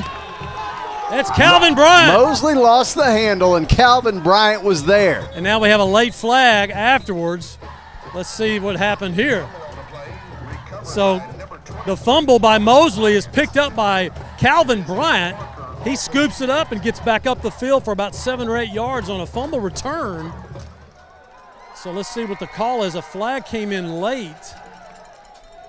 Officials still talking about it. I don't know. They're pointing at Jacksonville, so I'm not sure. And it is going to go against the Fightin' Indians, so they're marking it off. Again, one of those, you get a big play right there. Don't do something at the end of the play. After the interception. Personal foul. It was a fumble recovery, and the it was referee just said interception. But I don't feel as bad. Oh, did he say interception? He did. Oh, he wow. did. He okay. did. I don't feel bad about the penalty, though, because it was an effort penalty. It was a blindside block. You're just trying to block somebody, and you can't blindside, but it's an effort penalty. That's not one of those things that was a stupid penalty, what we call. It was just one of those effort penalties. Hey, I can live with that. So Jacksonville gets the first turnover of the ball game on the fumble. So it's first down for Jacksonville at their own 40-yard line as we start the second quarter. So right back to work. Pistol formation. 2 receivers stacked on the left, 1 on the right. McCowan going to keep, going to look to the right, going to throw complete. Jermaine Taylor, he's at the 40, the 35. Flag comes in late. Got a face mask as Taylor makes the catch, gets by the corner, gets up the field to the 30, as you said, Aaron, and then a late flag coming in as the tackler was trying to strip the football, and he reached around, and I think he got that face mask. So that's going to push it. Let's see here. He picks up his flag. Okay, no, I guess it's no call. Did you see the – Yeah, they're – Oh, he said – looks like he's still talking to he the is. official. It is going to be – here we go. 25 for Hallsville on the face mask, I think. That's it. 35. I thought I saw him graze that face mask, and that's what's tough. You're reaching for the football, you're chopping the arm of Jermaine Taylor, and your hand comes down and just grazes the face mask. That's the call. Jacksonville gets the call, and now all of a sudden Jacksonville's in the red zone at the Hallsville 18, first down. Yeah, that's a big Bill McRae Ford first down, and the penalty adds to it. McCowan looks over the middle, throws complete. McEwen down inside the 5, and finally tripped up just short at the 2. I really like the way that Ryan McCowan looked off. He was looking at Jermaine Taylor, and he checked down to Devin, who was coming across on a little drag route in the middle between the linebackers, just drills the pass to him, and then McEwen gets it to the Hallsville 2, first and goal. Picks up another Bill McCray Ford first down. As you said, Matt, first and goal. J.T. Johnson in the backfield. He gets the handoff. Dives straight ahead. He's in. Touchdown, Jacksonville. Great blocking on that left side by that sophomore, Luke Cundiff. Getting it done. Bauer with the center. Also with a nice block up front. And the big fella, Alexis Martinez for Jacksonville. 6 foot, 300-pounder. Martinez with the block. And Jacksonville on the board. And here comes Bergera out of the hold of Ryan McCown to try to make it a 7-0 Jacksonville lead at the 10:53 mark. All extra points are brought to you by Homes and Properties Realty all season long. Bergera's kick is up and on the way and good. So with 10:53 to go until halftime, the score now Jacksonville 7, Hallsville 0. We'll take a short break and come back. You're listening to Fightin' Indian Football on JHS-Sports.com. Since 1953, Huber Glass Oil has been serving East Texans the finest automotive fuels and lubricants.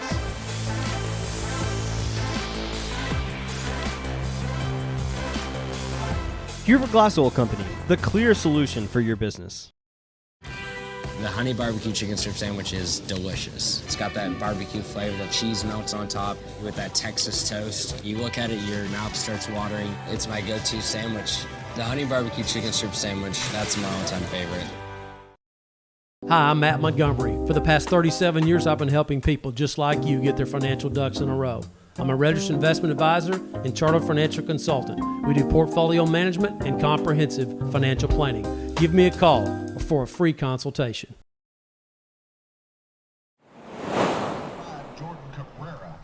And we're back live as Jacksonville strikes first. 10:53 to go to the half, and with the first Fightin' Indians scoring drive summary of the ballgame, here's Todd Travis. Todd? It was a 3-play drive, covered 60 yards, finishing with a touchdown, putting the Indians up 7-0. Yeah, and the big play, the Jermaine Taylor catch from McCown, and then the penalty on Hallsville. Short kick popped up to the near side. Fair catch called for and made. You know, Aaron, we were talking about teams that are 0-3 and why they're 0-3, and we've seen Jacksonville make some mistakes in those first 3 games, but then, you know, Hallsville, you see them able to get their quarterback in space, and then he gets the fumble, and then you get a face mask, and these are the kind of, you know, you had a nice drive going from your 1 a minute ago, and you start getting penalties. You know, these are the things that you got to get. You got to change. It's a change for your program to not make those kinds of mistakes. So here's Hallsville now with their third possession at their 31. 2 receivers each way for the Bobcats. Nicholson, the back with Mosley. Mosley looks left, throws left, complete screen setup. Jacksonville does a pretty good job, not much after the catch. Well, Calvin Bryant he's not your prototypical shutdown corner. Those guys are usually about 5'9", and, you know, he's like 6'2". And, man, he just got off the block right there and just shoves Holiday out of bounds. He does pick up 5, but that's after he got hit, did Calvin Bryant, and then he makes the tackle. Mosley takes the snap, fakes the handoff, looks right, throws into the slot. Complete, first down yardage out over the 45. So the Fightin' Indian defensively they're playing man defense on the wideouts, but the guy in the slot, they're pretty soft on those slot positions. As you see Cash Beard now, he's coming over to the young man that just made the catch right there, Trey Jeter. Look at the space he gives them there, Aaron, in the slot. That's an automatic throw almost. The handoff this time is to Nicholson. Jacksonville bottles him up. Wow, nice play. Darion Hinton, first guy there. Jermaine Taylor coming in, finishing it off. So got some number changes for Jacksonville coming in, and number 33. I don't have that on my roster. Maybe y'all do. For Jacksonville checking in defensively, but it's no gain on the play. Can't help you there, partner. Yep, 2nd and 10. And again, Nicholson, the running back for Hallsville, the go-to guy on the ground for them. So far, Jacksonville's done a nice job keeping him bottled up. Trips right for the Bobcats this time. Mosley looks right, throws. Jacksonville needs to get some contain. They do not. And a big first down gain. Yeah, something's going to have to change for Jacksonville. They cannot continue to leave the slot uncovered. The guy that's off the ball Not the guy on the line of scrimmage. The corner's got those guys, but the guy in the slot, that's 3 times on this drive right here. Jacksonville's playing soft. Now here comes Cash Bearden. Look how open he is right there, how soft they're playing. Handoff this time, straight ahead to Nicholson, and he moves the pile out to about the Jacksonville 32. So Aiden has got to get Aiden, he's coming out again. His helmet came off. We need a stronger chin strap on that guy. Maybe get one of those, just tape his helmet. Yeah, some duct tape would just probably duct tape fix his helmet. that. I mean, let's just wrap it around. Yeah. Uh-oh. Mosley hands off again. No, it's a little shuffle pass. Check that. Fake me out. The shuffle pass incomplete. Now, Darian Hinton. No, that's not Darian. I don't know. Who's 33?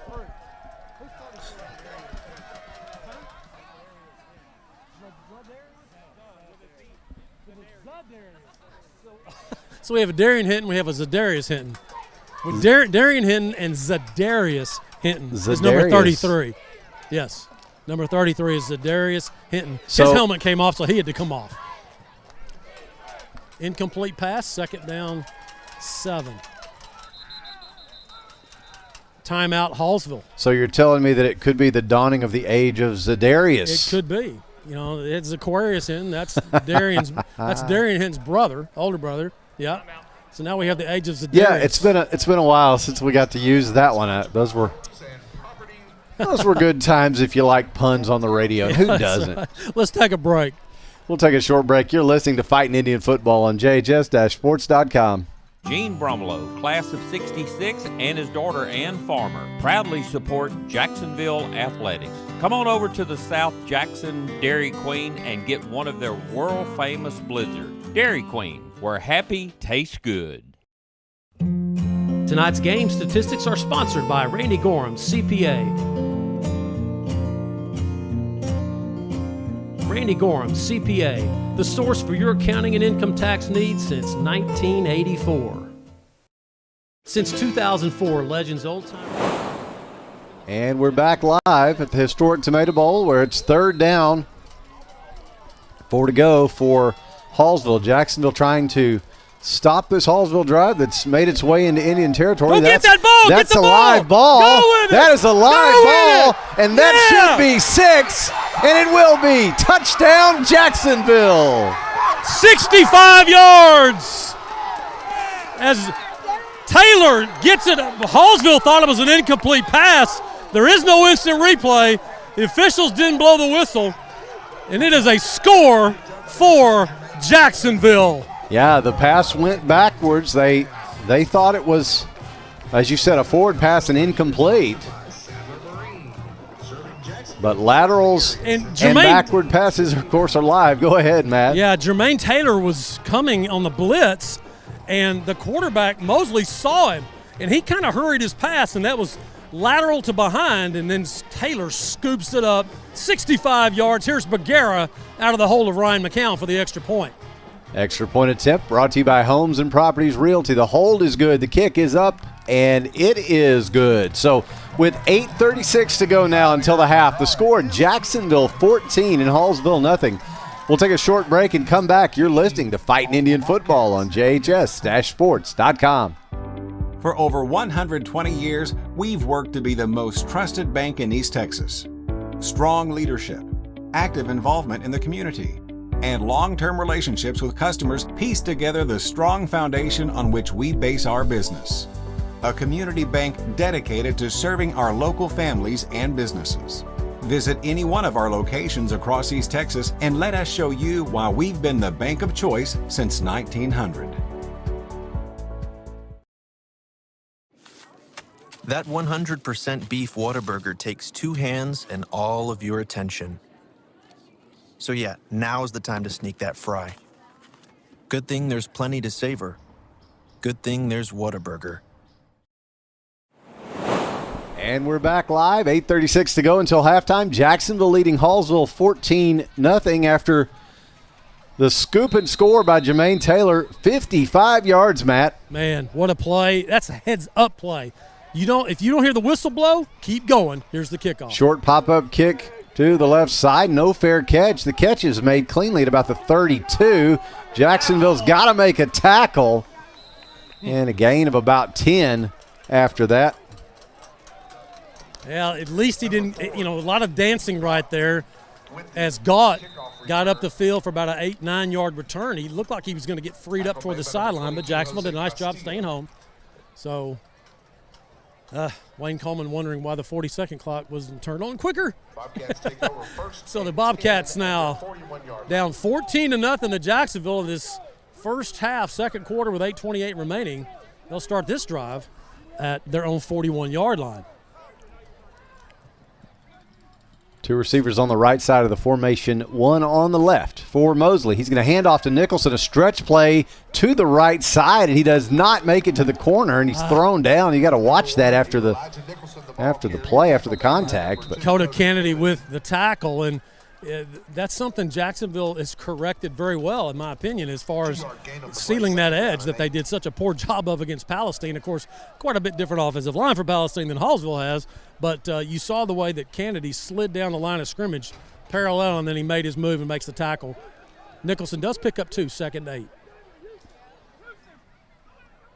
Going to move a man in motion from the H-back to the left side, so Mosley throws right. He's got a man, got first down yardage and a whole lot more down deep into Jacksonville territory. They won't catch him. He's going to score. Wow. 59 yards for Nicholson on the screen pass. Jacksonville out of position terribly right there as they sent one guy in motion, and it was really just Nicholson out of the backfield, and he kind of snuck out in the flat. Screen pass. Couple linemen went with him, and then just poor tackling by Jacksonville. And Nicholson goes 59 for the score. So here's Ontiveros to try to close the deficit to 14-7. He'll try to add the extra point, which is brought to you by Homes and Properties Realty. The kick is up, on the way, and good. 7:37 to go, second quarter. The score now, Jacksonville 14, Hallsville 7. We'll take a short break and come back. This is Fightin' Indian Football on JHS-Sports.com. Hi. This is Ben Peacock, proud principal of Jacksonville High School.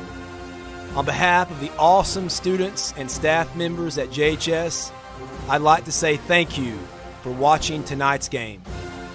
From exceptional academics to a robust catalog of extracurricular programs, our campus provides a truly impressive array of opportunities for all Jacksonville students. For more information about Jacksonville High School, please visit JISD.org. Dr. Darwin Dar and his staff at Dar Chiropractic specialize in family chiropractic care, exercise rehab, digital x-rays, nutrition and weight loss programs, decompression, and chiropractic wellness care. Located down the street from the Tomato Bowl, Dar Chiropractic. They can help you feel better. And we're back live. Tomato Bowl, downtown Jacksonville. 7:37 to go to the half. The score now, Jacksonville 14, Hallsville 7. With the Hallsville scoring drive summary, we'll throw it back over to Todd Travis. Todd?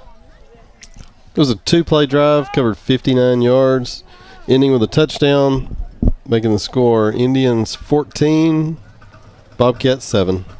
Yeah, I like the strategy that Hallsville's employing here. They're going to force Jacksonville to bring those safeties a little bit tighter to those guys in the slot. Jacksonville's just not protecting the flat area. You're going to have to do that. Here's the kickoff.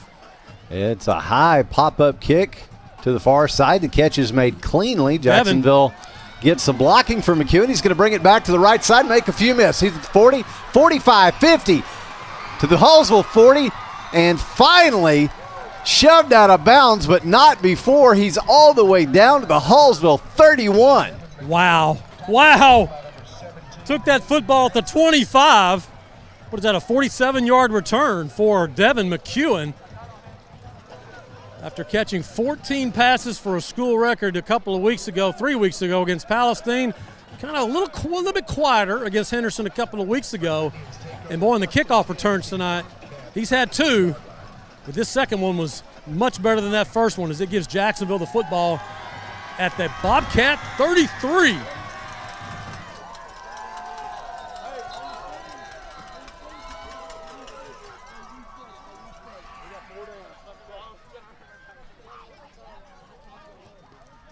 Two receivers on the left side of the formation, one on the right for Jacksonville. As McCowan takes the snap, fakes a handoff, looks left, throws in the slot, incomplete and almost intercepted. Pass intended for number 19. Man, cannot be a better pass. I mean, just a perfect pass by McCowan, and Skylar Whitaker almost gave it on the tip to Hallsville.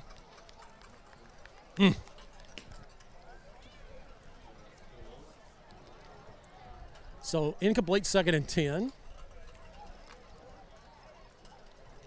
Did I say that was a good pass? Something like that. Yeah. Gotta catch it. McCowan keeping, rolling right. Going to have to keep it and tuck it himself. That's a late hit, and there's the flag. Got the flag on the late hit. Cannot do that, number 7. Keelan Fight. A little too much fight in Keelan that time. Yeah, it was clear as McCowan did a nice job when he got to the sideline. He felt Fight coming, and what did he do? The smart thing. He stepped right out of bounds, and Fight could not stop, and he just nails Ryan out of bounds for the penalty. So that'll make it an automatic first down for Jacksonville.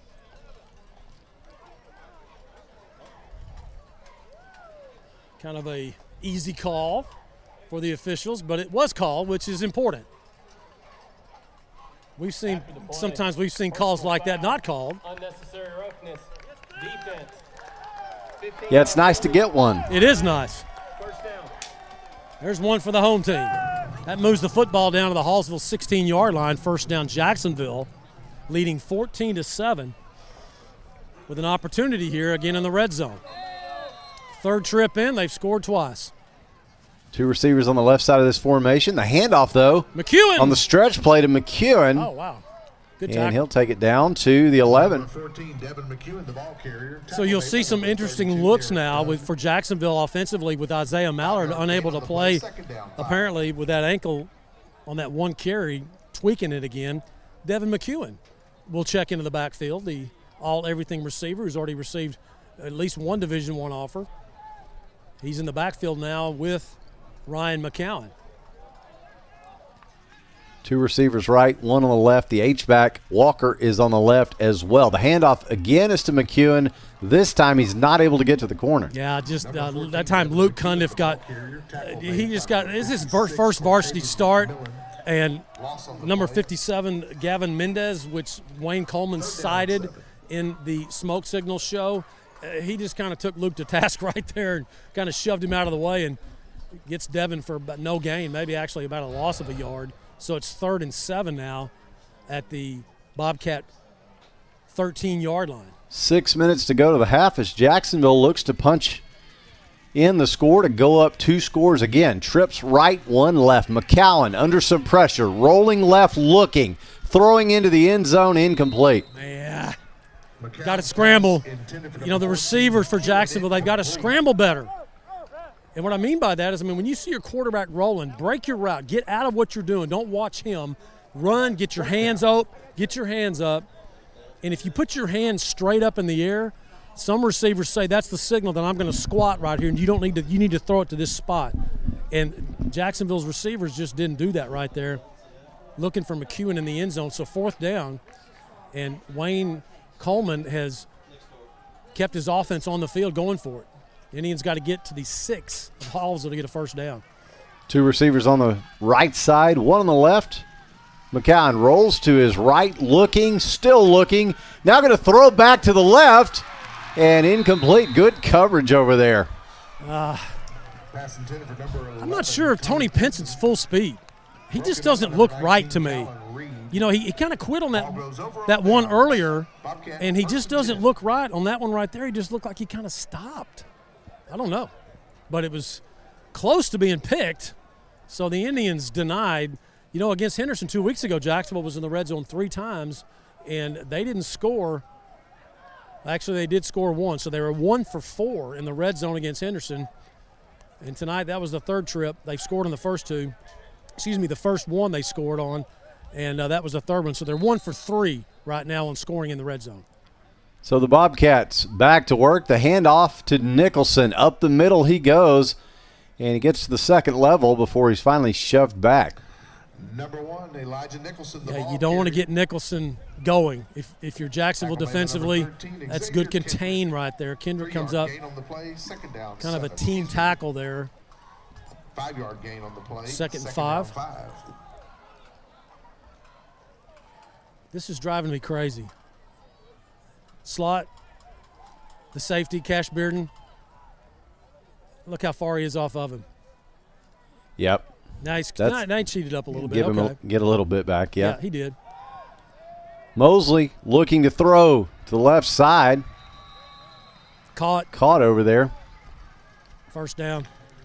Pass complete to number 4, Cam Gott. Boy, it's really disappointing not to get a score out of that if you're Jacksonville. Forced out of bounds by Fightin Indians struggling in the red zone in these first 3.5 ball games, I should say. So 4:52 to go here until the half. Jacksonville leading Hallsville by a score of 14-7. Bobcats with it 1st and 10 at their own 28-yard line. This time Mosley over the middle, slant route incomplete. Gott just dropped it. That's a great pass by the quarterback Mosley of Hallsville, and Gott dropped it. Broken up by number 9, John Johnson. I mean, John Johnson for Jacksonville was just doing everything he could to keep up with Gott. He's a speedster, is Gott. And Johnson got his hand on his waist, but he just dropped it. Well, that could have been 6. 2nd and 10, incomplete. Jacksonville's corners bring up the pressure. This time Mosley rolls and throws to his left, complete. Nice hit there. Devin McEwen. Wow. What can't he do, Matt? Man, he got off the block, and then he shoved the blocker into the runner, and then he made the finish the tackle off. What a play by the junior Devin McEwen. So 3rd down and 5. The ball sitting at the Hallsville 34. Jacksonville looking for a stop here. 4:15 and counting to the half. Mosley takes the low snap. He hands it off to Nicholson, who tries to push for the first down up the middle. He will not. Yeah, he's going to be well short. It's about a yard gain. I was going to say he would not really get back to the line, or maybe just about. But I'm like you. The way he shot into there, I thought it was going to be close, and then all of a sudden he just stopped. I mean, like a dead stop. It's 4th down, and let's see if Mosley steps back to punt this. Oh, they're going to. Looks like they're going to go. Mosley rolls right, throws. Golly, got a man for the yardage. 1st down, and they got to make the stop to Jacksonville. They finally do. I'm not sure that's by Mosley making that call. He looked at the sidelines. He just like to the coach, do you want me to step back and punt this? And he got the nod. And I think that Mosley was the only guy with him and the receiver that knew what they were going to do, and they get a 1st down. So timeout Jacksonville here defensively with 3:34 remaining in the second quarter. Let's take a break. We'll take it with them. You're listening to Fightin' Indian Football on JHS-sports.com. As ETMC joins the UT Health family, we're bringing a new vision of healthcare to East Texas, where the brightest minds in academics and medicine work together to treat the most complex health challenges and improve lives, where access to world-class medicine and cutting-edge technology will bring health, hope, and a brighter tomorrow. We are UT Health East Texas, advancing healthcare together. Bill McRae Ford has been serving East Texans since 1976. They can help you find the best deal on a used car, or if you're ready to purchase something new. Open Monday through Saturday. Bill McRae Ford. Come see us. And we are back live. 3:34 to go here in the first half. Jacksonville leading Hallsville by the score of 14-7, but the Bobcats have a 1st and 10 at the at the Hallsville 45-yard line, as they were able to extend that drive on a 4th down. Mosley fakes a handoff and tosses to the right, complete. and Jacksonville again struggles to make a stop, Matt. Just a little flick pass. I mean, there was only about 2 yards difference between the quarterback Mosley and Jeter. And as you said, Aaron, they had Jeter for about maybe at the line of scrimmage, and he just slipped through for 6. 2nd and 4. Wrap up. Quit grabbing around the shoulder pads. This is 5A football, man. They're going to run out of that. So 2 receivers on the left side of the shotgun set, 1 on the right. Oh, bad snap. Bad snap gets away from Mosley. He's going to have to dive on it, and he does all the way back, though, at about the Hallsville 30. Let's see exactly where they spotted. Yeah, 30-yard line, 31-yard line. And, again, what I was talking about earlier, shooting yourself in the foot? Yeah. Yeah. That's what 0-3 teams do. Yeah, I mean, just all of a sudden, everything's going pretty good. You're moving the ball, snap through the quarterback's legs. So 3rd down and 24 to go. 3rd and Bullard. Yes. Trips left, 1 right go the receivers. Jacksonville looking to bring the pressure. They do. It's a screen pass to the left side. Oh, that's a high tackle. No call. They'll be lucky. Ooh, boy. Yeah. I was going to say they'll be lucky to avoid a flag there. Very fortunate they didn't get the face mask right there, but really he didn't get the face mask. He just kind of got the top of the helmet. Yeah, it's one of those that it looked funny. It looks weird. It looks funny. Yeah. And you're right. There was not a face mask by Jermaine Taylor there. It just got him around the helmet. So here's Hallsville, 4th down, 23 to go. 24, really. Let's see. Mosley's still in. The offense still in. I don't know what the decision is here, but yeah, you probably ought to punt this. Yeah, one. I would say you're probably looking at a punt. I mean, Devin here. McEwen thinks they are. He's back there with the back judge talking about, they're going to run the play clock down and take the timeout at 1:57. So we'll take it with them. This is Fightin' Indian Football on JHS-Sports.com. Our one-of-a-kind mushroom Swiss burger is back. And now it's an all-time favorite. You're going to love this burger. That au jus sauce on top. The creamy au jus sauce. Every bite's perfect. It's not just a mushroom and Swiss burger, it's a Whataburger mushroom and Swiss burger. Hi, I'm Matt Montgomery. For the past 37 years, I've been helping people just like you get their financial ducks in a row. I'm a registered investment advisor and chartered financial consultant. We do portfolio management and comprehensive financial planning. Give me a call for a free consultation. Congratulations is Jacksonville's source for a full line of awards and engraving services. But we don't stop there. You'll want to check out our examples of creative personalized gifts too. Congratulations also serves East Texas as a promotional products dealer. We are passionate about sourcing just the right items. With our laser capabilities, we can also design and install acrylic. Want to see samples of our work? Go no. And we're back at the historic Tomato Bowl as the Bobcats get set to punt away to the Indians. Punt is on the way. It's a bad one. High kick, not a good one. Jacksonville will get away from it. It takes nice little Indian bounce, and Jacksonville will have great field position in Bobcat territory to try to put another score on the board here before the half, Matt. Todd's probably got a better spot on it than that. It looks like about a 22-yard punt. 18, he says. Oh, 18. 18. I tell you, I'm off 5 yards tonight. I know that's 4, but for some reason I'm like, instead of the 31, I'm saying it's the 36. I got to focus a little bit here. So you're right, Aaron. Jacksonville with a shorter field than what you would expect on an 18-yard punt helps them. Yeah, I don't know, Matt. It is the first Friday night of fall. I don't know if there's some kind of fallback thing going on. Or maybe. It may just be my age.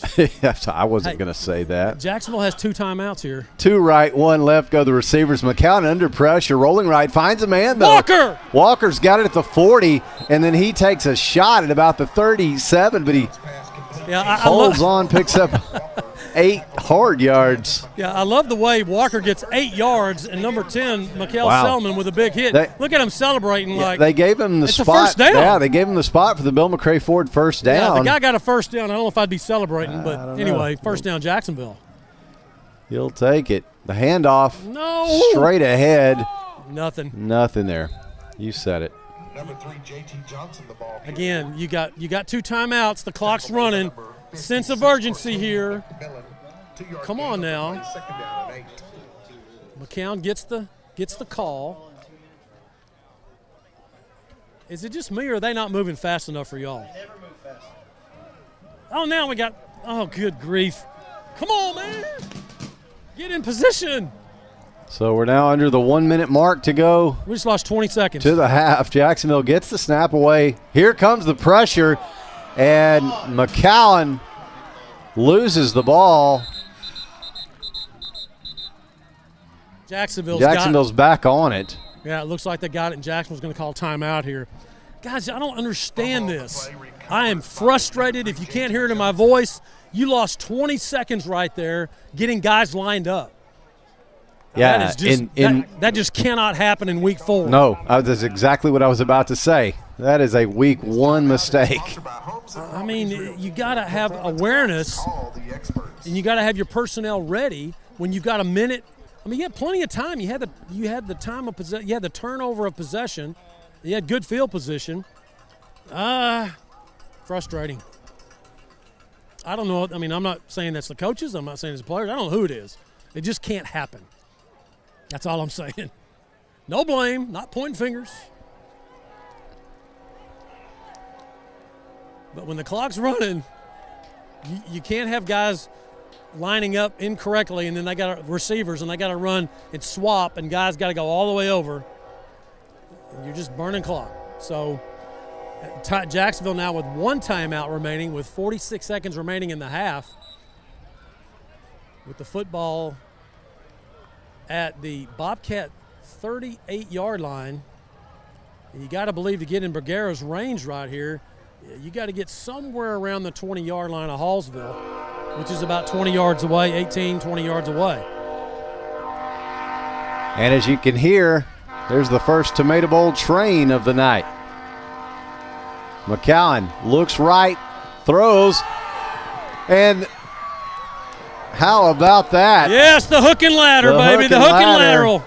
How about the hook and lateral right there? And J.T. Johnson ends up with it, and he's down into the red zone. You got to spike it right here. 34 seconds and counting. Spike it. So McCowan, there's the spike. No, wait a minute. We had a whistle first. Yeah, looks like Hallsville called timeout. They did. Yes, yeah. they did. So we'll take that if you're Jacksonville. Well, and really, Jacksonville's going to spike the ball. It saved Jacksonville a down. Yeah. But with 28 seconds, though, you don't have that many downs to go in a 28-second remaining time in the half. But what a nice play. We're watching the replay right here. Watch JT keep his balance and pick up an extra 4 yards. And so, as I explained before the ball game, had JT decided to run out of bounds, they would have stopped the clock. He stayed in bounds, which really probably should have run out of bounds right there. He gets that quasi-mistake, I'll call it, wiped away by Hallsville burning a timeout. So 15-yard line, and y'all correct me if I'm wrong, this is Jacksonville's 3rd trip to the red zone. One of their touchdowns was a defensive touchdown, so they've scored on one. They got knocked out of one. The last one they didn't get it in. Now this is the third penetration at the 15 now of Hallsville. You got to get some points out of these. Back to play. The Indians have 3 receivers on the right side of the shotgun set, 1 on the left. So first down as the referee explains that Hallsville called the timeout before the Ryan McCown spike of the football. So first down, 15-yard line of Hallsville. McCowan back to work. Looks out of the backfield for Johnson. He is spun down after a nice catch right at about the 10. So you got to go right now. The clock is supposed to run here. The clock is supposed to run. Yeah. Well, 20 seconds are showing and the clock is stopped. Jacksonville called a timeout. That's what it was. Yeah, Lee Traylor's down here with me, and he was doing the same thing that I was doing in the last few weeks until I learned the rule earlier. Yeah, they changed the rule, Lee. All these years we've had the rule down. Get out of bounds, they stopped the clock, they changed it. Timeout of the first half. Right now I'm not in favor of it. You know, and he says he's not in favor. No. Yeah. Yeah, he was starting to scream at the scoreboard, and that's right. I mean, he was tackled out of bounds. The clock continues to run. Those 3.5 and 4 hour football games, trying to speed them up a little bit. So Jacksonville burns their last time out. JT gets down to the 10 of Hallsville. So, you know, if you run a play into the middle of the field right here, you don't get in, man, you got to get everybody up to the line of scrimmage in a hurry to spike it. So this, to me, this is your corner shots where you want to take maybe a shot in the corner of the end zone. Where's Calvin Bryant? Where's that? Again, I'm not a fan of the fade route. Those things have such a low probability of working. And it's Jermaine Taylor, Tony Pinson at receivers on the outside, along with Devin in the slot. Here we go. McCown rolls right, looks right, caught by Walker. Walker. He stepped out of bounds. Steps out of bounds at the 3. Yep, right in front of him, he stepped out. He did. McCown's pass complete to number Yeah, he did. 12, Ryan Walker. So he steps out of bounds, and they're going to say that will stop the clock because he wasn't tackled out of bounds. Right. There you go. About the 3-yard line. So stay with me, everybody, as I continue my football clinic on rules. As Walker stepped out of bounds without being tackled, so the clock does stop. You're listening to Out of Bounds with Matt Montgomery. Yes, finally I learned the rule. It only took 30 years, but 2 backs with McCown. 13 seconds, make it smart here. Johnson out to the left side. Throw it McCown away, going to throw it keep. away. He's going to have to get rid of it. He chunks it into the end zone. A high ball, incomplete. Wow. Maybe not the smartest decision, Nope. but he got away with one, did McCown. You got to look at who he's covering or who's out there. It's Devin McEwen, who's down right now with a cramp, and he's been fighting that all season. And McEwen, go down, man. Hey, there we go. The officials are going to do it. Don't come off. Stop the clock. 6 seconds. As McEwen, I mean, you know, him and Ryan been playing they've been playing together since 7th grade, and Ryan's going to want to throw the ball to him. So 6 seconds here. This is huge for Jacksonville on 2nd down. Maybe 2 plays. Oh, well, they canned it So off. the handoff is to He's Johnson, in. straight ahead, touchdown. What a great call if he scores. What a bad call if he doesn't. Isn't that how it works? That is exactly how it works. The first half expires. Yes, if he doesn't score, it's a bad call. If he gets in like he does, it's awesome. Jacksonville gets the score. Here's Bergera now as Jacksonville's missing somebody. Who's missing? What's he saying? So 2 seconds back on the clock was. Who's supposed to be in on the offensive line? Gosh. Okay. There he comes. It's Billy Bateman. Oh, how do you forget that? You're a senior, man. Come on, Billy. All right, here we go. They got time. The play clock's at 22, so. So Bergera's extra point brought to you by Homes and Properties Realty out of the hold of McCown. The kick is up and good. There's actually 2 seconds left. Yeah, the official, right before Bateman came back in, he came over to the sideline and asked for 2 seconds. Gotcha. And so 2 seconds to go to the half. The score now, Jacksonville 21, Hallsville 7. We'll take a short break and come back. This is Fightin' Indian Football on JHS-Sports.com.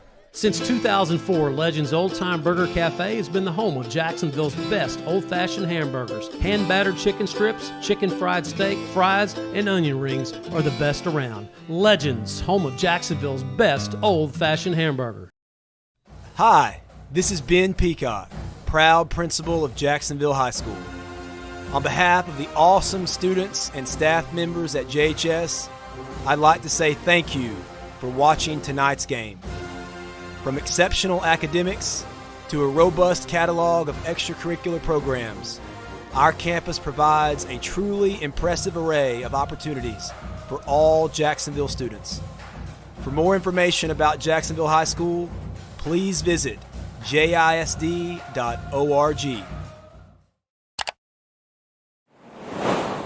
Welcome back to the historic Tomato Bowl, downtown Jacksonville. 2 seconds to go to the half. Jacksonville now leading Hallsville 21-7 after a big, important drive. And with that Indian scoring drive summary, once again, here's Todd Travis. Todd? It was an 8-play drive, covered 53 yards, finishing with a touchdown, putting the Indians up 21-7. Yeah, just again, as we talked about, a great play call because he scored. Yeah, here's the high pop-up kick to the near side. The fair catch is called for and made. So Hallsville will have one more shot if they want it with 2 seconds to go here. So obviously you prevent this thing. You put your Calvin Bryant back there, make sure that nobody goes. Stay with us. We'll have our All Smiles halftime interview with head coach Wayne Coleman. And then we'll have our Whataburger halftime report. Stats brought to you by Randy Gorham. Todd will be along with that. And then we'll have the performance of the Jacksonville High School Band, Cherokee Charmers, and the Jacksonville Majorettes. So Hallsville now coming out with 2 ticks on the clock left, and Jacksonville clearly going to try to prevent something here deep from happening. Football at the 40 of Hallsville, so they got 2 seconds to go 60. Yeah, this is where things can get weird. As Mosley, though, just going to hand off to Nicholson, and Jacksonville just got to make the tackle. They do. And so that will do it for the first half. The score, Jacksonville 21 and Hallsville 7. So the Fightin Indians ending the first half with the momentum. And Matt's got Wayne Coleman. Down to you, Matt. Yeah, he's handing off his headset right here. Coach, great first half, managed well. Man, and they're at the last when you had 6 seconds. Gutsy call. I mean, if he doesn't get in, that's going to be it. As you drink your water, sorry. Right. It was going to be it, but they were playing everybody on the pass. Coach, you got a defensive touchdown. That always helps, but you were 2 out of 3 in the red zone offensively, something you struggled with against Henderson a couple of weeks ago. That's good. You got to get it in the other time, man. We got to get points when we're down there. So you're doing a nice job stopping Nicholson.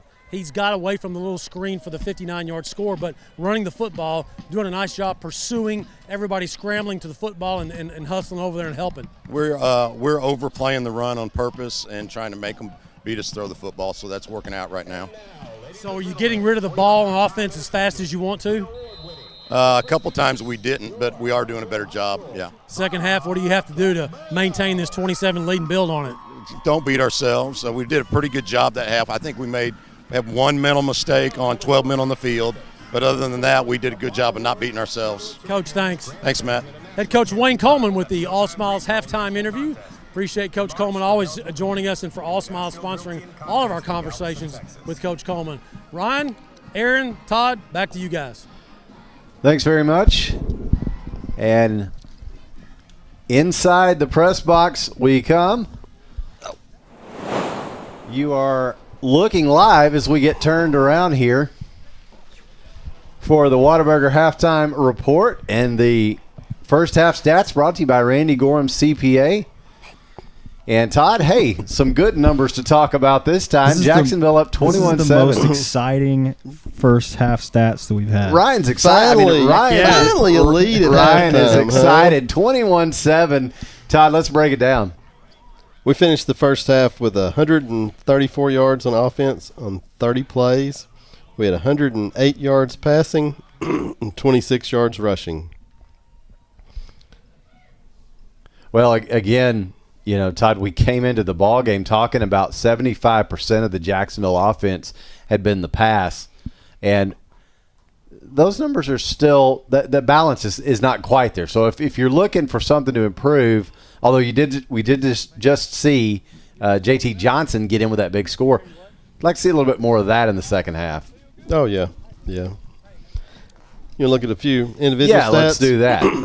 McAllen finished the first half 9 completions on 15 attempts for 108 yards. Receivers, Jermaine Taylor had 1 catch for 29. JT Johnson had 2 for 28 yards. Devin McEwen, 2 catches for 20 yards. Ryan Walker, 2 for 17 yards. Tony Pinson, 2 for 14. Well, guys, just like we saw in week 1, a good spread of the ball. Lots of Indian receivers touching the ball. Lots of receivers involved. We didn't see that in week 2 and week 3, Ryan. But Jacksonville able to use those weapons a little bit better tonight so far. Yeah, for sure. Rushing, obviously not a whole lot to talk about there. Ryan gonna help us with a little bit of technical difficulties there. Rushing, JT Johnson did most of the work, 9 carries for 17 yards and 2 touchdowns. Isaiah had the 1 carry for 4 yards. Devin carried twice for 3 yards. And McAllen's had 3 carries for 2 yards.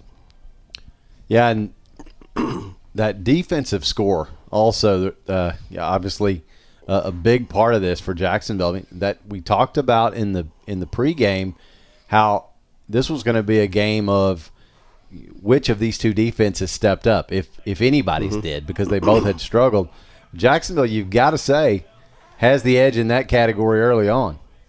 For sure. I know last week turnovers kind of beat us. Yeah. I know Coach Coleman talked about that in smoke signals Yeah. as well. Yeah, absolutely. And so, scoring off a turnover, not just winning the turnover battle, but also scoring off of one is huge. Yeah, turning that into plus points. Oh, yeah. That was a good heads-up play because it was a lateral just thrown out, and could he necessarily tell that? I mean, no. You've got to just go to the ball, go pick it up and see what happens. And that's exactly worst case they call it dead, and I'm sure he was also getting yelled at quite a bit by the coaches. Go, I don't think he could have the excuse that nobody told him he should go get the ball because I'm pretty sure everybody in blue and gold was given their opinion. But he jumped on it, did exactly what he needed to do, and Jacksonville obviously got the reward there. And yeah, guys, I don't know, just sitting here up 21-7 at the half, you've obviously got a half of football left, but it feels like Jacksonville's putting together a little bit more of a complete game than we've seen this season so far. Obviously, those first two games, the offense was clicking. 2 weeks ago in Henderson, they kind of disappeared. But the defense stepped up. We said we needed a little bit of a happy medium, a little bit of a balance. We're getting seeing a little bit more of that tonight. And we had good contribution from the special teams too. Yeah, absolutely. Especially the good first punt that we downed on the 1 yard line. Yeah, that punt from Roberts and then Xavier's effort to get down there. I mean, with the hang time though was just perfect. And I know you guys both were kickers, and so I mean you live for that stuff, right? I mean, that's like a big tackle, right? I mean, if you're a kicker, you're a punter, and you make a play like that to flip the field. I mean, that's your biggest contribution, and I mean that is going to go a long way for Dylan Roberts because this is his first season punting at the varsity level, and we've seen him have his struggles, but that's the kind of thing that's going to build confidence for him and for guys like Xavier, those gunners going down the field. And the more they can get that timing down, I would say watch out for them. That's those guys look dangerous. It was a great play, and it also does kind of lift the spirits of the team. Coming in 0-3, we need anything positive we can get, and so to have that early in the game was a big play. Yeah, and anything that's kind of out of the ordinary or sort of unexpected, like the big, the turnover in the score, or that, pinning them deep with a punt, or getting an onside kick, or something that doesn't always happen is always going to get your team fired up. When those big moments come, because the game of football or any sport is really a lot of little moments of doing little things right, and then if something big happens, you want to capitalize on that, and Jacksonville's had a couple of those things here in the first half. So really positive from that perspective. And then, as we said, Ryan, I think just doing those little things and getting the balance, getting the ball to more receivers, you're just seeing a little bit more of things click a little bit more. Yeah, we're also not doing anything to hurt our momentum at all. Yeah, and it was just about to mention, because we talked about an effort penalty that we saw where Jacksonville was laying a block and they came up with a blindside block. We've had that, but you haven't had those substitution penalties or the procedure penalties that we've seen in the first couple of weeks, and that's really encouraging, I think, guys, because I mean, here we are in week 4. Obviously, week 1 of district. The games count. This is the real deal. And you don't want to see those, and so far, so good. A little more fun for us, too. Yeah. Have a lead at halftime. Yeah. I mean, I always like sitting here talking to you guys, but, hey, when we've got a 21-7 lead, this conversation is a lot different. It goes a lot better, doesn't it? It does. It absolutely does. A lot less frustration. That's right. Yeah, absolutely. Maybe just the minor technical difficulty here and there, but it happens. That's part of it. We can roll with that. We can handle it. Yeah, absolutely. So, Todd, we'll take a look, if you would, a little bit at Hallsville stats and how they stack up. Hallsville had 35 plays on offense for 191 yards, so they had a few more yards on offense than we did, but the 2 turnovers for them definitely made a big difference. Yeah. They had 139 yards passing and 52 yards rushing, which is kind of surprising as many times as they ran the ball. But what was a couple big plays on pass that counted for a lot of yards for them. I think a lot of their rushing yards, too, were on that one big play, were they not? Or was that a pass out to the... That was a pass to the running back out in the flat. Yeah, he just kind of he got like 60 on that one play. Yeah, a little flick pass out there that really Jacksonville just kind of miscontained. And that's we're sitting here talking about all the positives, and there are so many positives. But again, tackling a little frustrating right now, guys. It is, yeah. Just a little bit. Yeah, because we were in position on that play. Yeah. To shut him down for a short gain, but then he winds up 57 yards once he kind of broke free. But you know what? When you're sitting at halftime, you're up 2 scores. You can take a different approach as a coaching staff to kind of coaching that stuff up. You know, it's not – you even heard it with Coach Coleman. It's not – I mean, it's frustration, sure, but you're not going to go in there and just blast your team because nobody's making a tackle. But you're going to go in there and you're going to make sure. You're going to say, hey, guys, we're doing good. We could be, this is good. It could be great. This is what we need to do. Right. And you get to approach the second half differently, I think. Oh, yeah. When you can, you can go in on a positive note, but say, hey, let's go to the next level. Let's take this thing up a little bit. And we did finish with momentum there. Yeah, scoring absolutely. right before the half. That was what we needed to go into the half with. So. Yeah. Well, I'd be interested to see, because, of course, Hallsville deferred at the beginning of the game, so they'll be getting the ball. So I'd be interested to see how the Jacksonville defense comes out, because you had the offense put together that impressive drive there right before the half and get that score. You put together a good stand from the defense, and give yourself kind of those bookends as far as momentum goes. And the second half could look – really good for Jacksonville. So we'll see how they respond. So that'll just about do it for our first half stats. Again, we want to thank Randy Gorham, who's been your hometown CPA here in Jacksonville since 1984. He's also the mayor of Jacksonville and does a fantastic job of that as well. We'd like to thank Randy for sponsoring our statistics all season long. Todd and Ryan, thanks for bringing the numbers at a happy halftime. That's here right. Here on the Whataburger Halftime Report. Jacksonville leading Hallsville 21-7. You are listening to the Whataburger Halftime Report. I want to remind you that if you make the order, our friends at Whataburger will make it fresh, and I can tell you that they do. That's where I was for my pregame meal, and it was fantastic. Always is. And so I'd like to thank Whataburger for their sponsorship of Fightin Indian football. We'll take a short break and come back. It's halftime here at the historic Tomato Bowl as we turn back around. This is Fightin Indian football on JHS-sports.com. As ETMC joins the UT Health family, we're bringing a new vision of healthcare to East Texas, where the brightest minds in academics and medicine work together to treat the most complex health challenges and improve lives, where access to world-class medicine and cutting-edge technology will bring health, hope, and a brighter tomorrow. We are UT Health East Texas, advancing healthcare together. Hi, this is Ben Peacock, proud principal of Jacksonville High School.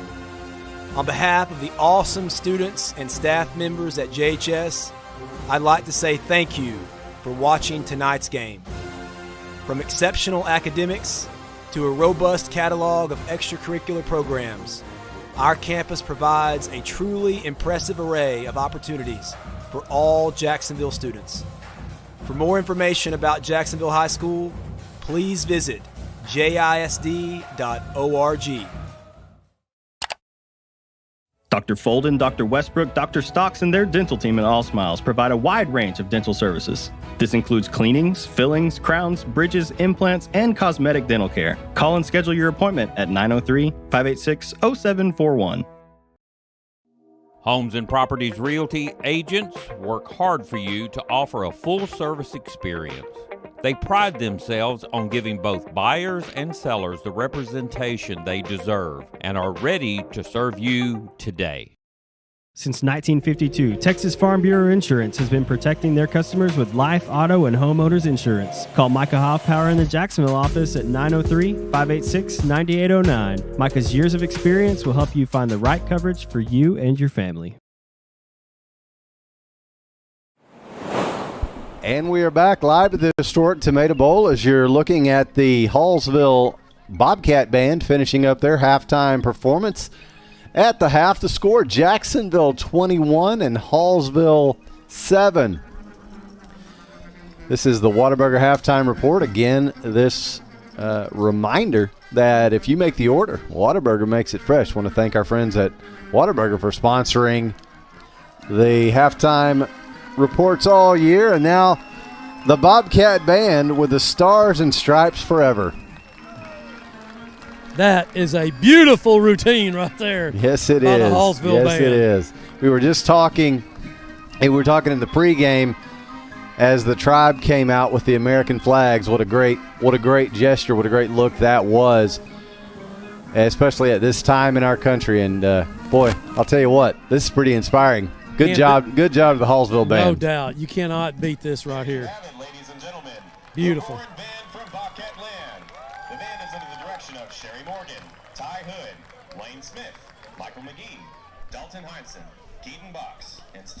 Hey, Matt, you know another thing that I always like about this first weekend of fall? You get the bands in full uniform. Exactly. The shorts and T-shirts, man. I mean, I'm not a band person. Yeah. I get it. I just like the uniforms. Yeah, absolutely. I get it too, man. I It's get hot. it because those uniforms are hot in August. But oh, no doubt. No doubt. So as the Hallsville Band continues their performance, and they'll break ranks here and scoot down the sidelines, Jacksonville High School Band will come out and provide the music for the Jacksonville Majorettes, the Cherokee Charmers. As my phone locks up here for me to do scores. Come on, man. What is going on, phone? So, guys, if you want to take a break, we'll take it from here. As the Hallsville Band, nice job on that last rendition there. As Jacksonville will now get in position for their halftime performance. The District 9 5A Division II opener, between Jacksonville and Hallsville, Fightin Indians leading the Bobcats 21-7 at the half. As the Jacksonville High School Band marches on, as the Cherokee Charmers also march on the far side of the field. Let's listen to the PA announcing tonight's performance. Please welcome the Jacksonville Fightin Indian Band and Cherokee Charmers.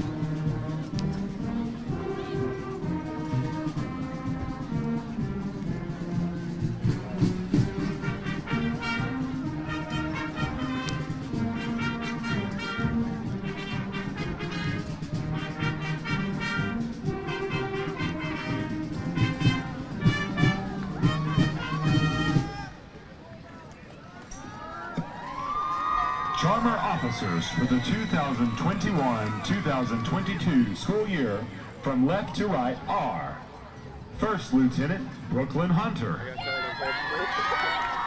Junior Lieutenant Laura Simpson, Senior Lieutenant Cynthia Espinoza, and in the center, your captain, Brittany Samaniego. Charmer Sergeants for the 2020-21-2022 school year are Head Sergeant Sitlali Rincon, Sergeant Dixie Lopez, Sergeant Lizbeth Muniz, Sergeant Grace Crawford, and Sergeant Kaylee Webb. This week's Charmer of the Week is Laura Simpson.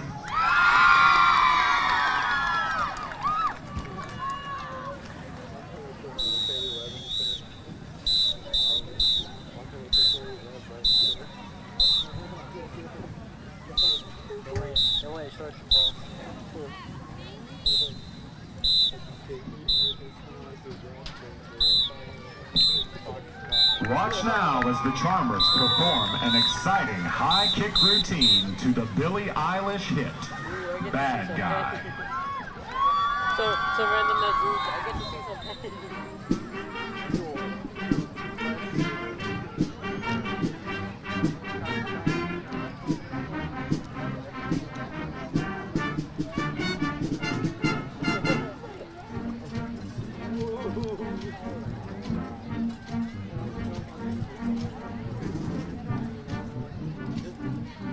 I gotta stop. You should have seen this on him.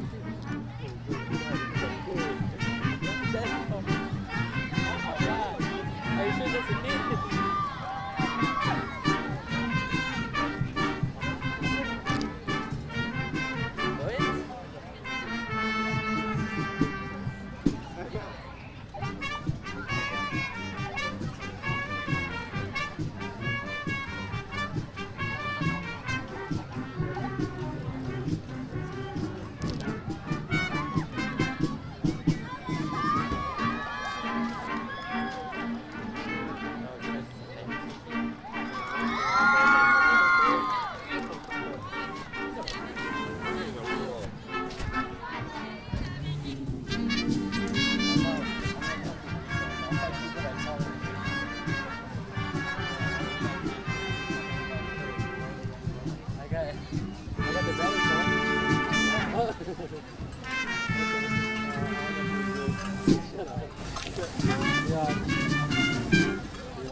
The award-winning Cherokee Charmers, under the direction of Laura Guidry, assisted by Tiffany Alexander, with their halftime performance.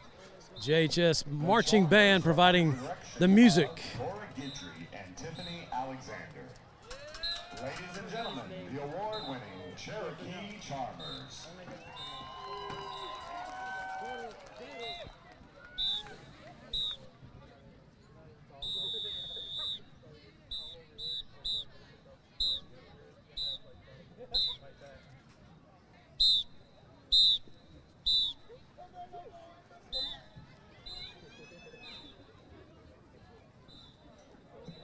And now, introducing the Jacksonville Indian Majorettes, directed by Brianne G. 12 officers are Junior Lieutenant Ellie Berry, First Lieutenant Madison Saltanova, and Captain Vanessa Sanchez. Twirler of the Week is Logan Fontenot.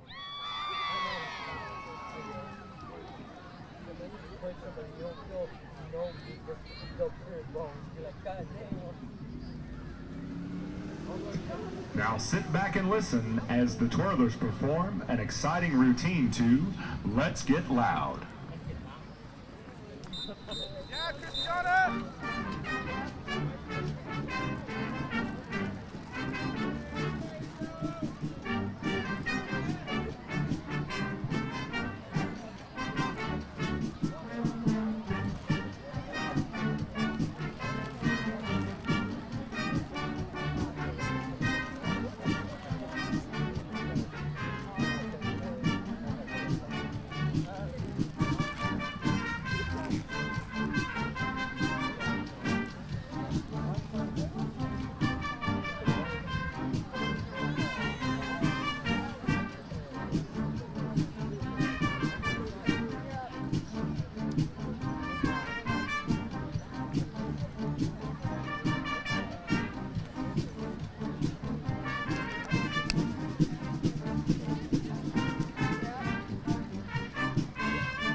Jacksonville High School Majorettes under the direction of Breanne G. with their halftime performance.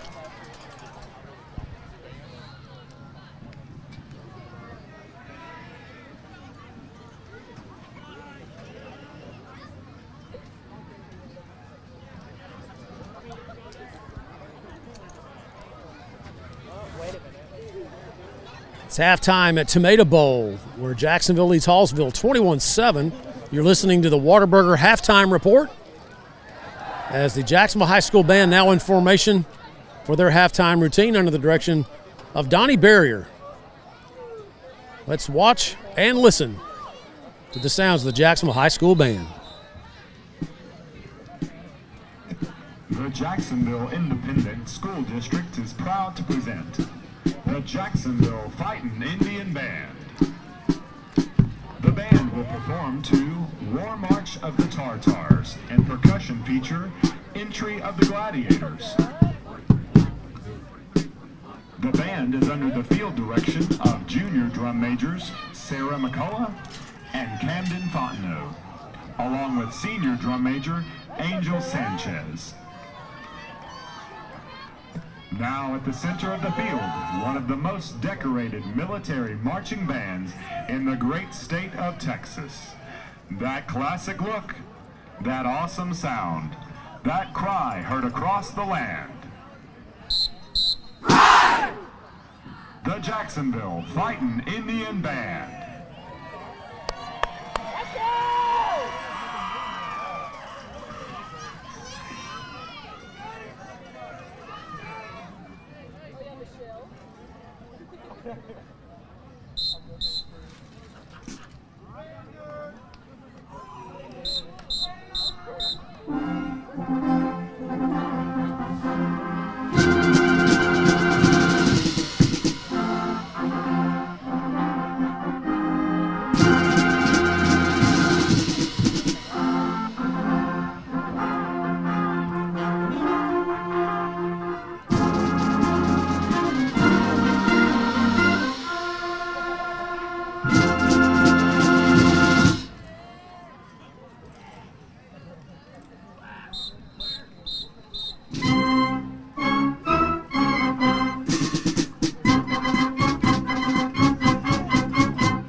Jacksonville High School Band here at halftime, where Jacksonville leads Hallsville by a score of 21-7.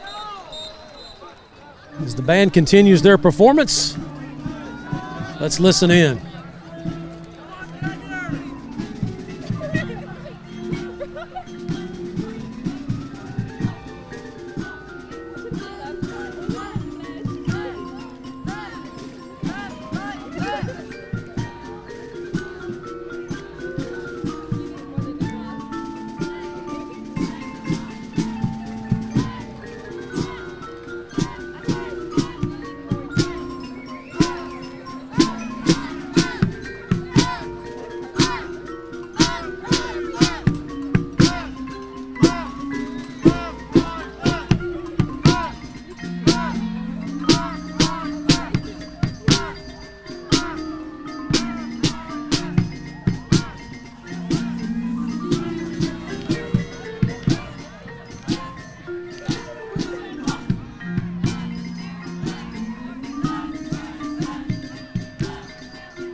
The Fightin Indian Band is under the direction of Donnie Barrier, Preston Parker, Preston Long, Catherine Barrier, Kim Baird, and Brianne G. Another outstanding performance by the Jacksonville High School Band. You're listening to the Whataburger Halftime Report here at Tomato Bowl, where Jacksonville leads Hallsville by a score of 21-7. Both teams now coming out on the field to warm up. Let's run through some scores of interest. We'll start with District 9 5A Division II as the Marshall Mavericks visiting Pine Tree tonight. Marshall leads that game at the half 14-3. Not much of a surprise there.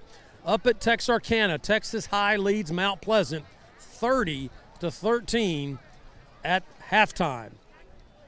Over in White House, just a few miles north of here, Nacogdoches leading the White House Wildcats 21-7 at the half. And I got to scroll down to that monster matchup, number 1 versus number 2 in Class 4A Division II. Carthage leading Gilmer at the half 14-0. So what a ball game that is going on over at Carthage. And I believe Carthage is Division II 4A. Gilmer, I believe, is Division I. No, they're Division II because they played each other last year in the state championship game. Excuse me. They're both Division II. Of course, Carthage in the same district with Rusk. And speaking of those Rusk Eagles, they're leading Brownsboro at the half by a score of 27-7. One other score that caught my eye, I'm kind of shocked. I haven't seen this in a long time. Chapel Hill, ranked number 4 in Class 4A Division I. They're leading Athens 50-7 at the half. Wow. 50 points by Chapel Hill at the half. You know, I kind of refreshed a few times because sometimes people don't put, the right scores on there. Apparently that's the right score, 50-7 Chapel Hill over Athens. Oh, just on pace for 100, yeah, Matt. No big deal. Yeah. Tatum, number 3 in Class 4A, 3A, they're leading Gladewater 7-0 at the half. Bullard's still having a rough season so far. They're down 42-7 to Spring Hill at the half. It's going to be a long year up at Bullard. Chapel Hill, I already said Chapel Hill. Tyler High School leading McKinney North. That district ball game, Tyler being played at Rose Stadium. The Lions leading McKinney 14-10 at the half. And Maybank 13-6 over Lindale. That's kind of a surprise there, that ball game in the third quarter. Kilgore leading Palestine 21-0 at the half. And, of course, Palestine came here at Tomato Bowl and put the whooping on Jacksonville in week 2. But they're down to state-ranked Kilgore 21-0 at the half. I got a halftime score for you, Matt. In Fort Worth, Brook Hill 9, Fort Worth Christian 7. Okay. Baseball score. How about that? Old Jack Jordan, former Fightin Indian, the quarterback at Brook Hill, having a nice senior season so far. Nice to see Jack doing well at Bullard. Brook Hill. Yes, sir. So second half about to get underway with Jacksonville with a 21-7 lead at the half, something they haven't been accustomed to in the first 3 ball games. So it'll be interesting to see how Jacksonville reacts to having the lead. They'll get the football to check that Hallsville will get the football. They deferred. They'll get the football to start the second half. So if you're Jacksonville right here, you get a defensive stop, set the tone. That could be interesting. But the kind of playmakers that Hallsville has on their offense, man, hats off to Kenny Kennedy's defense tonight, limiting the Bobcats to just 7 points at the half. I mean, again, we talked about this is in pregame. This is a Hallsville team averaging 30 points a ball game. They scored 47 against Henderson, and they've scored some points. So here comes your Jacksonville Fightin Indians back out on the field as Aiden Gay and Brantley Bauer were leading the Fightin Indians back on the field with the flags, the American flag. Very nice to see. So Jacksonville's defense will be on the field to start the second half, and it's that old if you can get them to go 3 and out, you're in good shape. Yeah, I got them. Thank you. So now I'm a glove holder. Glove holder. Yeah, I'm a glove holder. You've moved up in the world. I have. Rolando Munoz just came up and handed me his gloves and said, could you hang on to these for a second? So I've got the gloves, man. There you go. If they need another receiver, buddy, I'm ready. I can go in. go. I got some eligibility left. That would be a shame. Really sad. That's how you really test a secondary. Can they cover? Can they cover a 61-year-old 5.140? I may be generous on that 5'1" there too. Well, they'd have to measure mine with a sundial, partner. So I think I can run a 5'1". I think I can go with 5'1". I know you. 5'1"? Yeah. I think the Travises are laughing. I think I can go. So Jacksonville set to kick off as Jordan Cabrera, the sophomore. That's what we should have done at halftime. Yeah. I'd be happy to video that and play it for everybody next week. Hey, what's Rich Eisen, man? I can do the Rich Eisen. There you go. You know, that he does. He runs the 40, you know? Yeah. I'm not going to wear a suit, though. You got to wear the hat, though. Yeah. Here we go. Here's the kickoff, and here's Aaron Swink. Kick is a high one to the near side. Fair catch is called for. The ball is dropped. And Hallsville back on it. But, boy, there's a little excitement. Jack Holliday just tried to catch it over his head right there and bounced right off his palms. So Jacksonville sends their defense out to start this second half. And I see another number that is not on the roster. I'm going to get after these coaches. It's number 75. Who is that?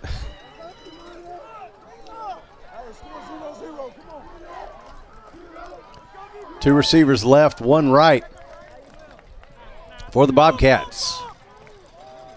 Now man in motion to set up a screen to the left side. Jacksonville all over it. Cash Bearden cashed says no in way. With the big hit. Put that one, put an asterisk, a star next to that one for the dark chiropractor bone crusher hit of the game too, because he wrapped him up. Yeah, Carter Rojas makes the catch, but he's right there is Cash Bearden, the junior, with the tackle. Picks up 2, second down 8, ball at the 40 of Hallsville.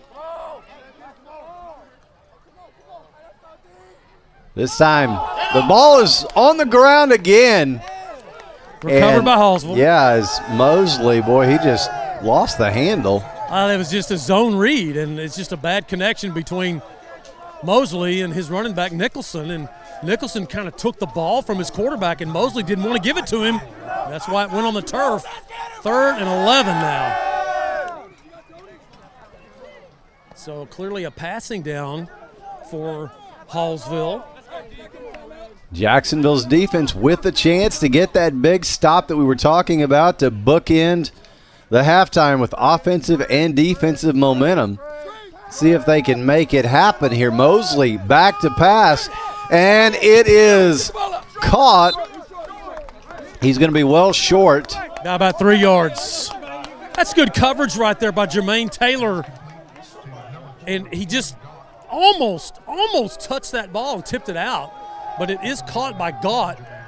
4th down, 6 to go at the 43-yard line of Hallsville, and they keep their offense in the game as they have, just like they did in the first half. And, of course, Mosley stepped back and punted a couple of times. I was just about to say we could see the quick kick. And one time he didn't.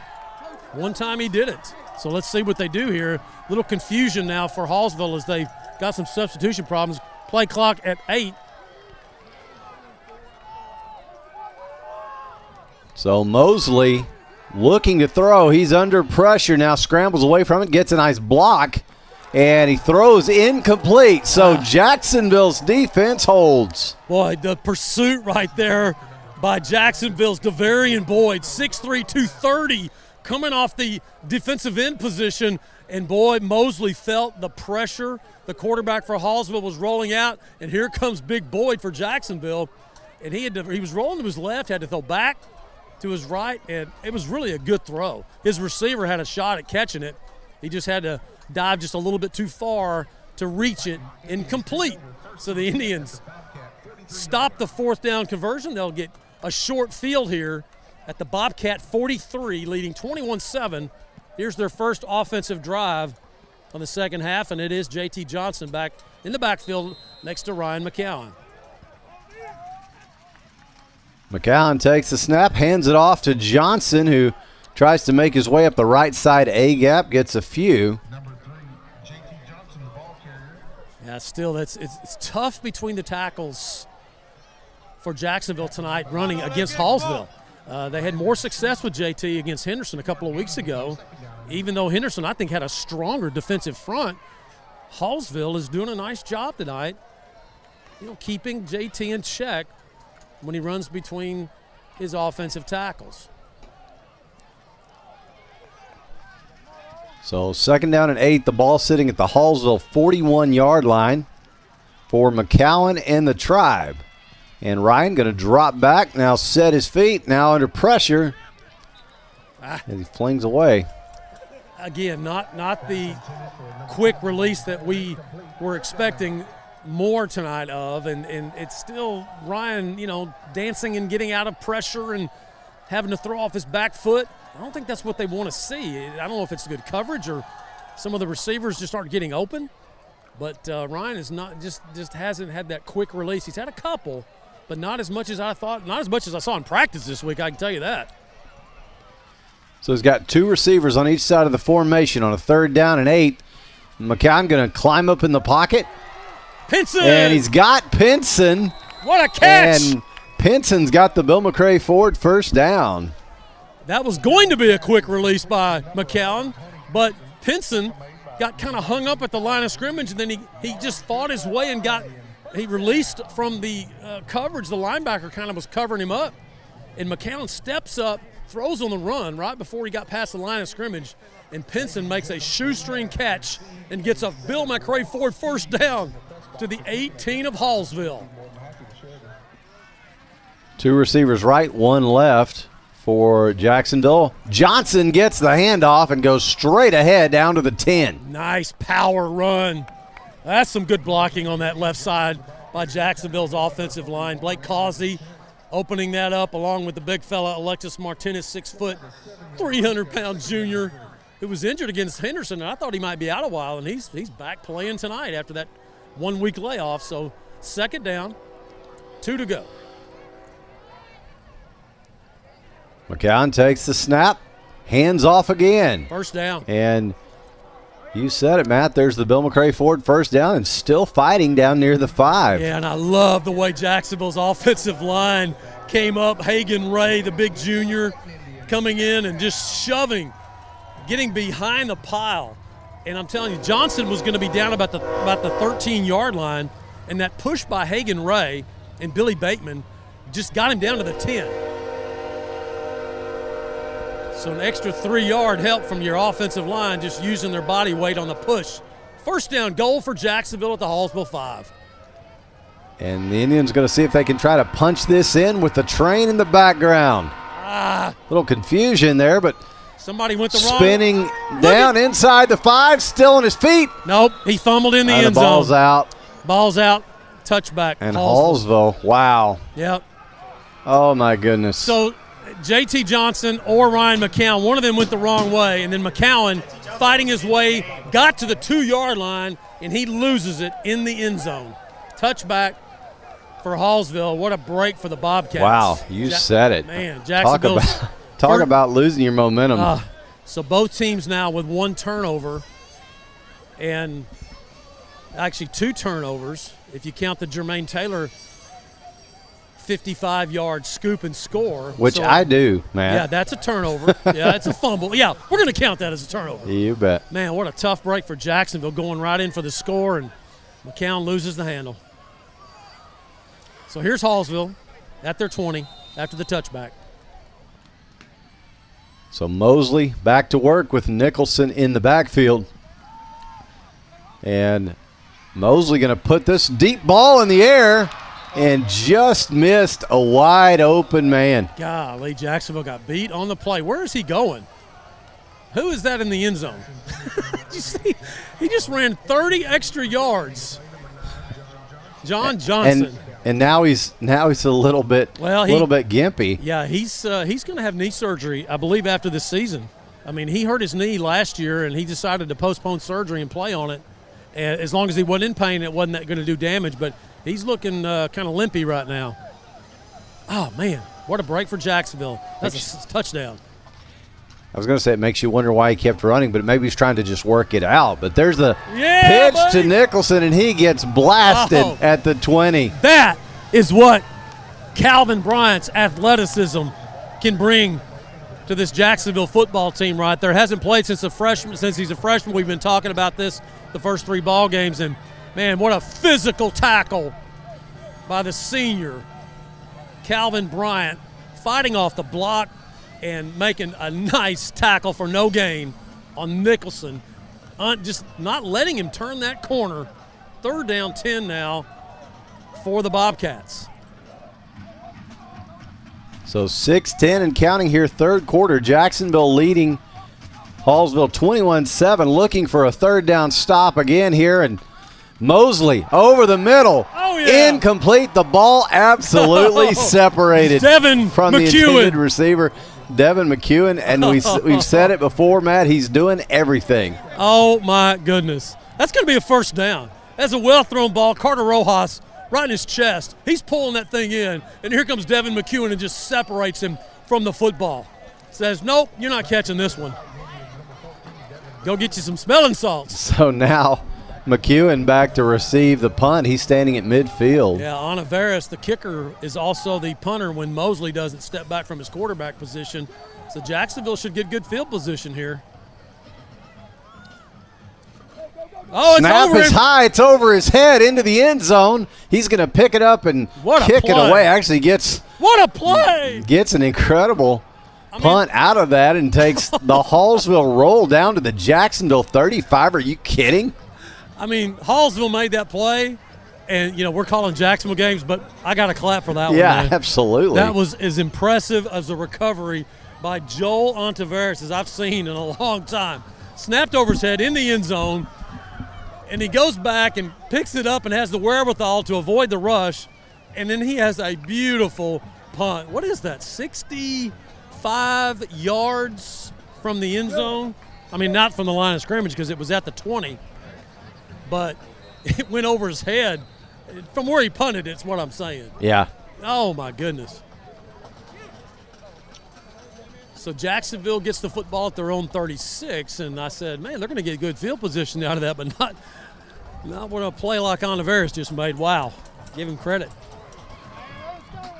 2 receivers right, 1 left for the Indians. Now they'll move a 3rd man into the slot on the right side. McCowan got some time. Rolling, looking, setting. Deep ball over the middle. It's caught. It's Devin. He spins, makes the man miss, and he scores. 64 yards. Ryan McCown to Devin McEwen. Caught the football about the 20. Got tapped, spun. Goes in for the score from 64 yards out. Devin McEwen from Ryan McCowan. Indians on the board, 27-7. As the Indians now trying to get their kickoff unit on, Ryan McCown celebrating. Got to get out there and hold, son. You made the throw, now go hold. They got plenty of time here. Play clock at 12. This extra point brought to you by Homes and Properties Realty. The kick is up on the way. Gosh.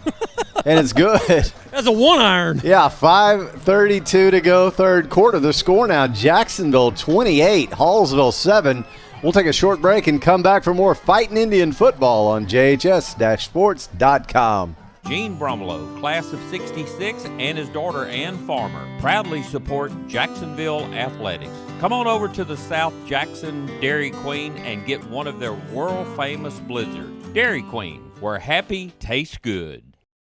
Tonight's game statistics are sponsored by Randy Gorham, CPA.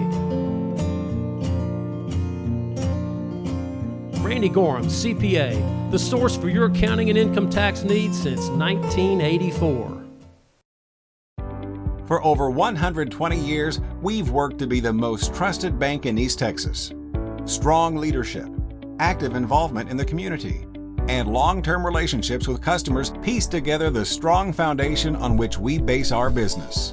A community bank dedicated to serving our local families and businesses. Visit any one of our locations across East Texas and let us show you why we've been the bank of choice since 1900. And we're back live at the historic Tomato Bowl, downtown Jacksonville. 5:32 to go third quarter. Jacksonville now leading by 3 scores, 28-7. After, how's that for a quick strike, Matt Montgomery? That's what you want if you're Jacksonville. You know, it's been a long time coming. And after 3 ball games of disappointment. And Jacksonville's got to cover this kick. Got to cover. As he is all the way out to the 40. Yeah, Ryan Walker with the tackle in space. Nice job by that sophomore. They had some space right there from Trevion Spencer. So Hallsville is capable, y'all. They have the big – we know they have the players to score quickly. You know, they dropped the touchdown pass a moment ago. That would have been from 80. So they can score quickly. So if you're Jacksonville, don't get comfortable here. Continue to press, continue to, to focus, and don't look at the scoreboard. Continue to play like it's an even game. And sorry, Todd, I jumped right over the scoring drive summary there. But it's the one-play quick strike. Yeah, I think you covered it, yes. Okay. One play, 64-yard pass. There you go. Thanks, Todd. Straight ahead goes Nicholson this time, and he's out just over the 45. Yeah, I got to give credit to Jacksonville's rushing defense tonight. They have done a nice job containing a running back in Nicholson, who coming into the ballgame was averaging 7.8 yards a carry. Fumble. Trouble. Hallsville back on it. Jacksonville all over him. Bring him this way. There's the whistle. They're going the wrong way. Oh, it's a fumble. Ball's out. Ball's out. Jacksonville got it. You got it. It is. Ball Good was spot, out. partner. Caden Franklin with the recovery. And the officials are talking. I don't like it when they make the call and then they come back out and what's he saying here? Yeah, I don't know. Let's see what the official has here. Now the offense for Hallsville is coming back out on the field. So apparently they said he was down. So Caden Franklin came up with the football, but the official said that Mosley was down. Wayne Coleman wants to have a conversation with the referee here about that change of the call, and apparently the side judge came over and overruled the referee. He was pointing down at the ground, saying that he was down with a knee. One of these days they'll have instant replay in high school football, and boy, that'll be crazy, won't it? I mean, you'd think. Yeah, so much for speeding up the game, though. I mean, who would have thought we were streaming games? That's true. Forward progress. Yeah, I heard a whistle in there. Did you? And okay. Yeah. Well, they didn't say, so it's forward progress. So third down, nice recovery by Mosley to pick up a couple, 3rd and 5. So again, Jacksonville looking for a third down stop, but Mosley's going to roll left, flip the pass out there, and it's going to be close. He'll be close but short. Yeah, good spot. Ryan Travis up here. So nice open field tackle there by Bearden, and Dylan Roberts finishing him off. So 4th down, about a yard. Not as good a spot as I thought, guys. Wow. I thought he rolled toward that 1st down marker. And I guess that's what they said he rolled, so they marked him where he started his roll. So 4th down 1, Hallsville down 28-7. They got to go for it here. They're down 3 scores. Mosley takes the snap, hands off to Nicholson, straight ahead. He'll get it. He's right there. He's got it. He's still moving the pile. Wow. Yeah, he picked up the 1st down, then he got an extra 3 from his lineman like Jacksonville did a moment ago, shoving Nicholson down the field. So 1st down Bobcats with 3:47 and counting in this 3rd quarter, 28-7 Jacksonville. Hallsville trying to get something rolling here. 2 receivers right, 1 left on this shotgun set for Mosley. Mosley going to go deep to the right side, 1-on-1, incomplete. Wow. I thought that could have been a push. I'm watching it right down the sideline right here as Jacksonville defending Calvin Bryant. Yeah, Calvin Bryant stuck with him. That's a couple of athletes right there, buddy. Calvin Bryant covering that number 4. Cam Gott, a senior. He's a good-looking kid. And, boy, those 2 guys are fighting it out right there. Incomplete. 2nd and 10 for the Cats.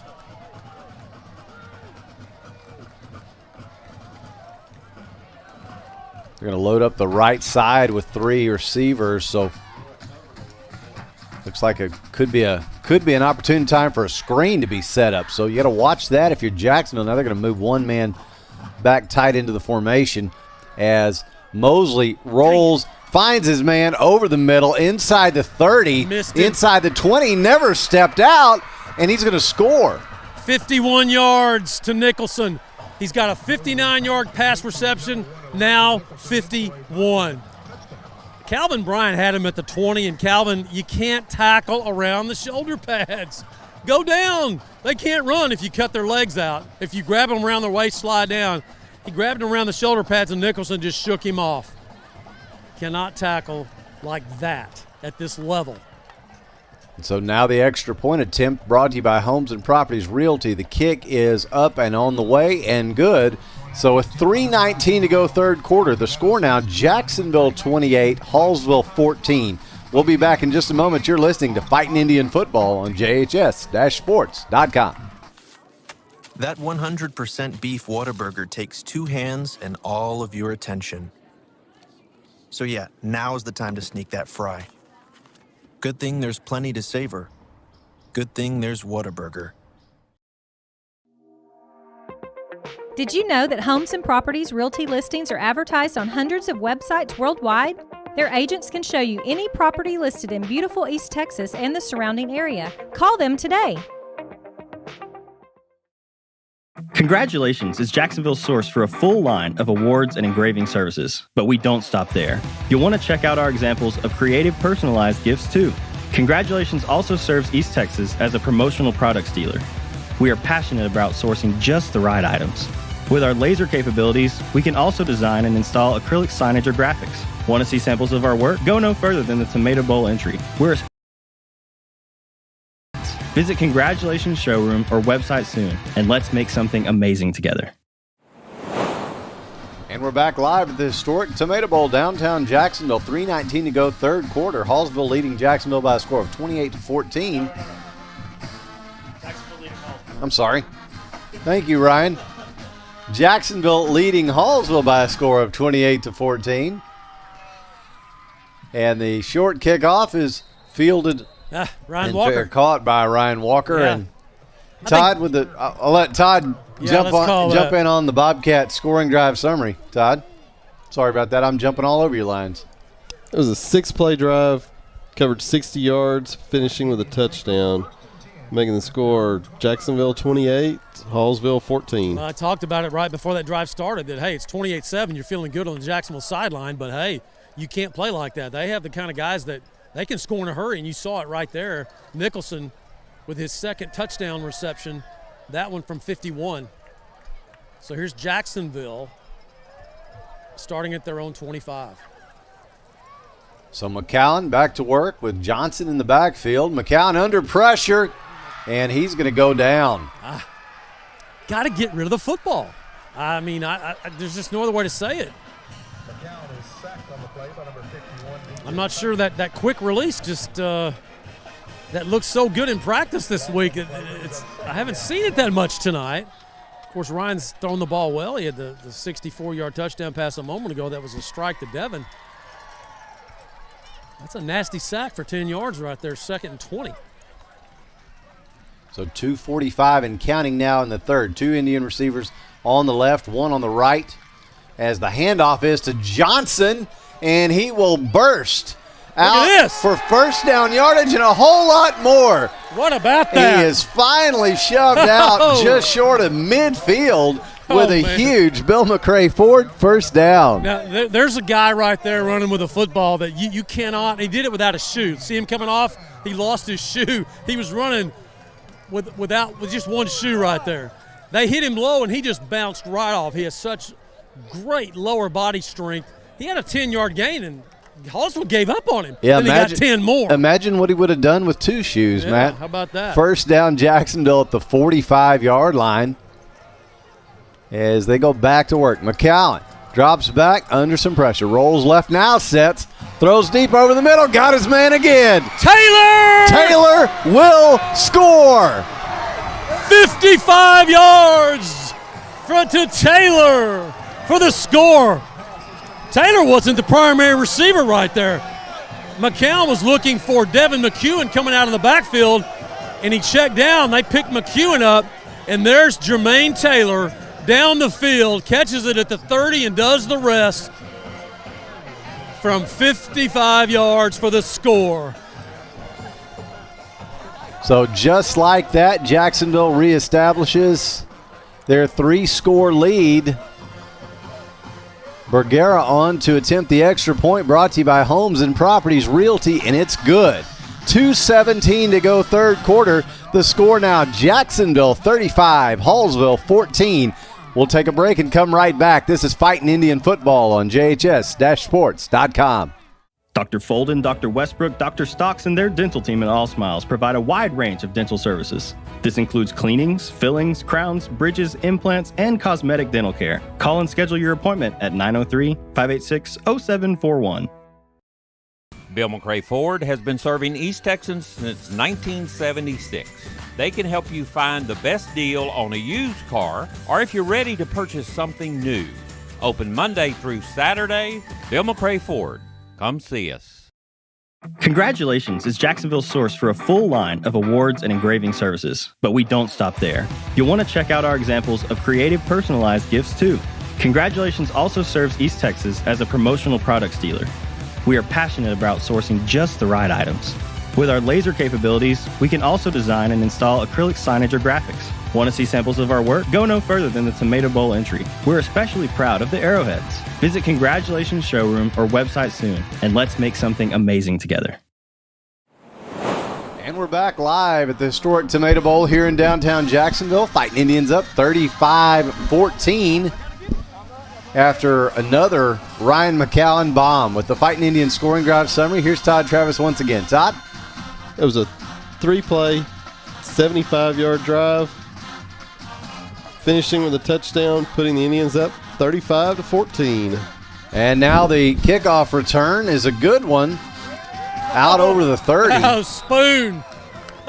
You got spooned. Oh, now there's a late flag. There's a late flag, yeah. That's going to be against Hallsville. Yeah, they came in late right there, number 35. He came in and just hit key money. We call him key money. Camontran Woods just kind of hit him late after the play, so it should go against Hallsville. But did you see that tackle by Calvin Bryant? Guy thought, I've got some space here. Boom, boom, you're down. So as officials talk about this penalty, that's going to be, they're trying to decide where the spot was. Looked like it was about the 32 where it occurred. But it's going to be a personal foul. Wait a minute. Hang on just a second. What are they saying? This guy just pointed at Jacksonville. He's pointing the wrong way. He called the right number. He said 35, but he just pointed the wrong direction. Okay. Yeah. There he goes. Thank you. There it is. These guys are, I'm confused enough. You don't point the wrong. Wayne Coleman's holding his heart right now like, don't do that to me. What are you doing? Matt's already 5 yards off, and now he doesn't even know where to put the 5 yards. 5 yards off. The official's pointing the wrong way. You're driving me nuts. Is it a full moon or something? I don't know. I don't see one. Who knows? So here's Hallsville after the penalty mark-off back at their 22. So Mosley picks up the low snap, hands it off to Nicholson, stretch play to the left side. Ooh. Not a whole lot there as he turns the corner. I like Xavier Whitaker for Jacksonville. Xavier Kendrick. Jacksonville used to have a kid named Xavier Whitaker years ago. Stuck in my mind, but that's Xavier Kendrick with a nice open field tackle as Nicholson picks up 5, second down. We'll call it 4, second, 6 for the Bobcats. 2 receivers each way for Mosley. He's going to let it fly. Come on. Somebody's getting beat. Yeah, they got Jacksonville absolutely got beat, but yeah, that's key money. Just couldn't. Key money, you got to watch it. You can't bite on that out and up like that. He's going to check out. Tony Pinson's coming in. And look, it was a good ball fake by Mosley, the quarterback. He froze Woods for Jacksonville, and fortunately that Rojas dropped that ball for Hallsville. 3rd down, 6. So With 1:29 to go in the third, Jacksonville up by 3 scores, looking for another big third down stop to keep that momentum. This time the keeper is by Mosley.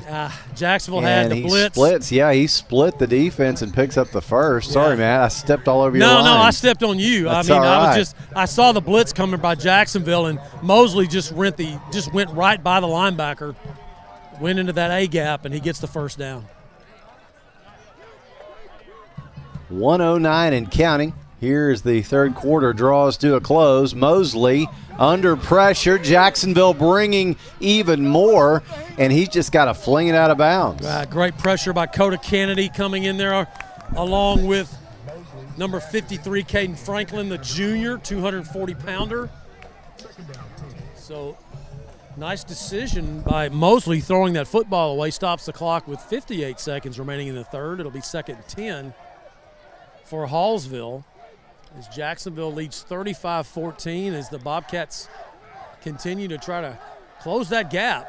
They can't trade touchdowns with Jacksonville at this point.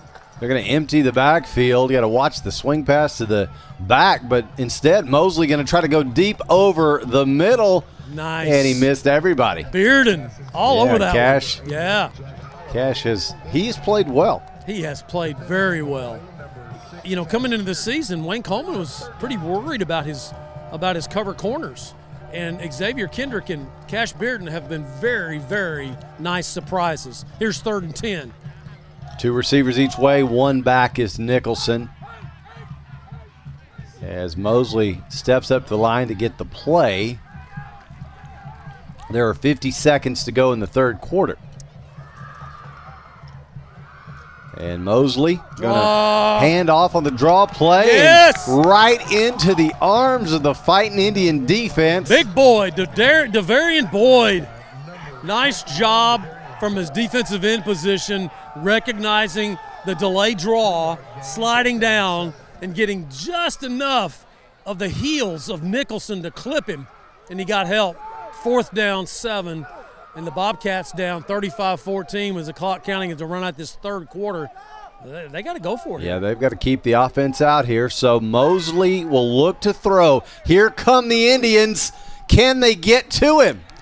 They force him into the incompletion, and Jacksonville takes over. Good pressure by Jacksonville's Jermaine Taylor on the quarterback, and he just didn't give his receiver, number 4 out there, the great one, Cam Gott, just didn't give him enough room to make a catch. He was open, guys. That should have been a completion for a huge gain deep in Jacksonville territory. Mosley, under the pressure from Jermaine Taylor, let him just a little bit too much out of bounds, didn't give him enough room. So this should be the last play of the third quarter as Jacksonville will take over with a short field at the 40 of Hallsville. 2 Indian receivers left, 1 right. McCown hands off to Johnson. He tries to stretch the play to the right side and cannot do that as he runs into a wall of white jerseys. And that'll do it for the third quarter. After 3, our score, Jacksonville 35, Hallsville 14. We'll take a short break and come back. This is Fightin Indian Football on JHS-sports.com. Since 1953, Hubert Glass Oil has been serving East Texans the finest automotive fuels and lubricants.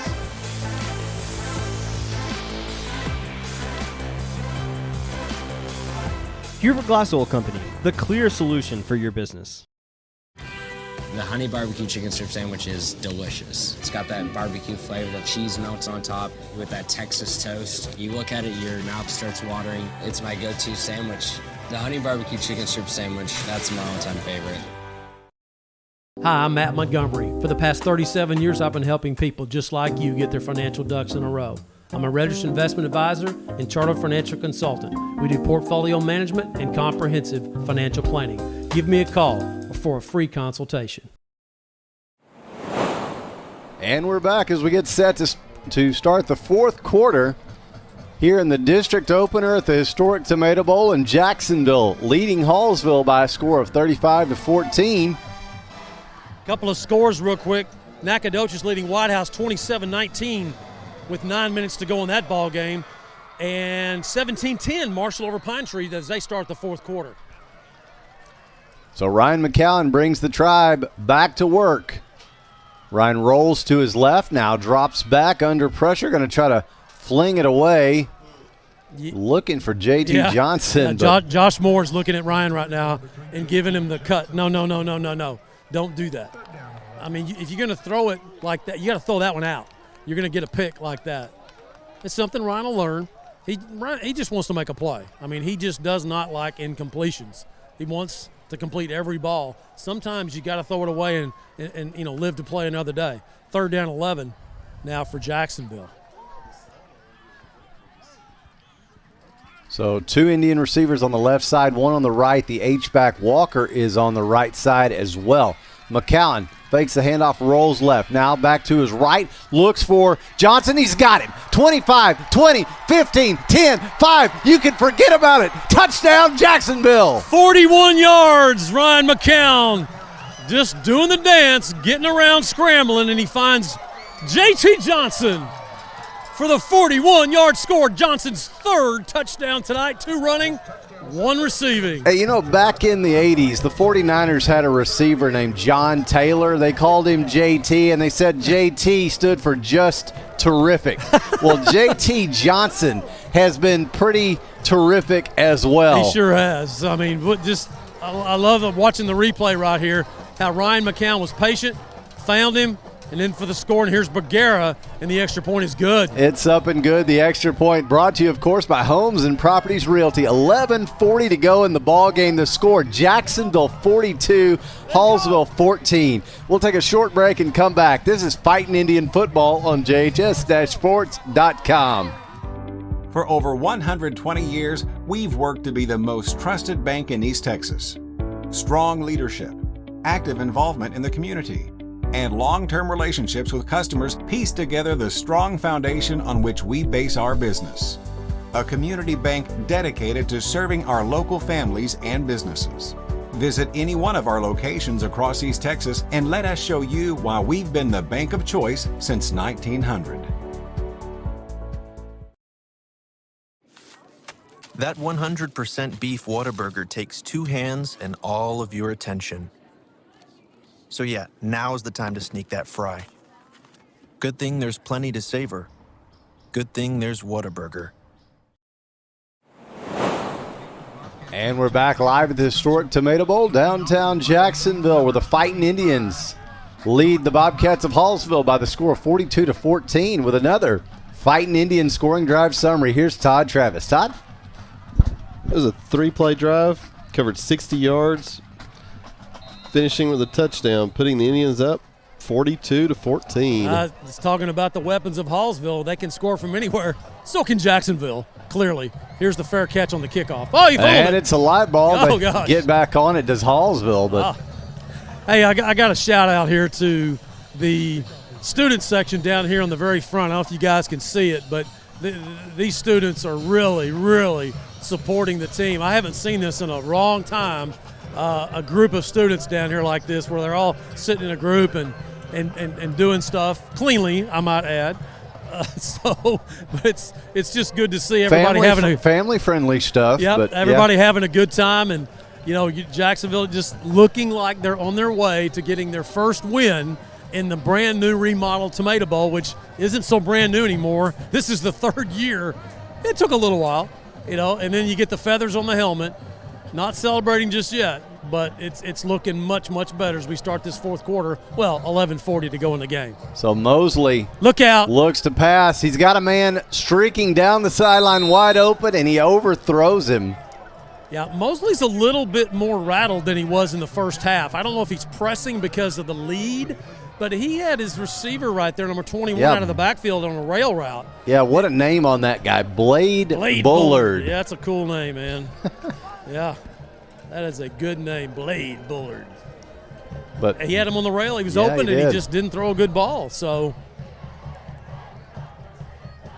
I mean, Mosley came into this ball game throwing for almost as many yards as Ryan McCown had in his first 3 games, and that was pretty good. Mosley looking to throw again. Jacksonville pinning their ears back and coming after him. And he flings it incomplete. Boy, when you've got a guy like Jermaine Taylor chasing you, the sophomore, I mean, I don't know if y'all have seen Jermaine up close and personal. He's a specimen. I mean, for a 10th grader, he's built like a truck. And so when he's got a beat on you and you feel him, you want to get rid of that ball if you're Mosley, the quarterback for Hallsville, and he does. So Devin McEwen kind of dropping back right now. He's sort of in a safety position, not knowing, but I can't see why Hallsville would punt right here. It's third down, Matt. Third and 10. Excuse me, third and 10. Well, excuse me. I'm with you. Maybe. I would be surprised if they did as well, but Mosley looks for the deep ball on the right side. Oh, what a play. Excellent coverage over there. Jalen McGowan. He knew what down it was. I may not have known what down it was, but he did. What a play by McGowan. I mean, he's not a big guy.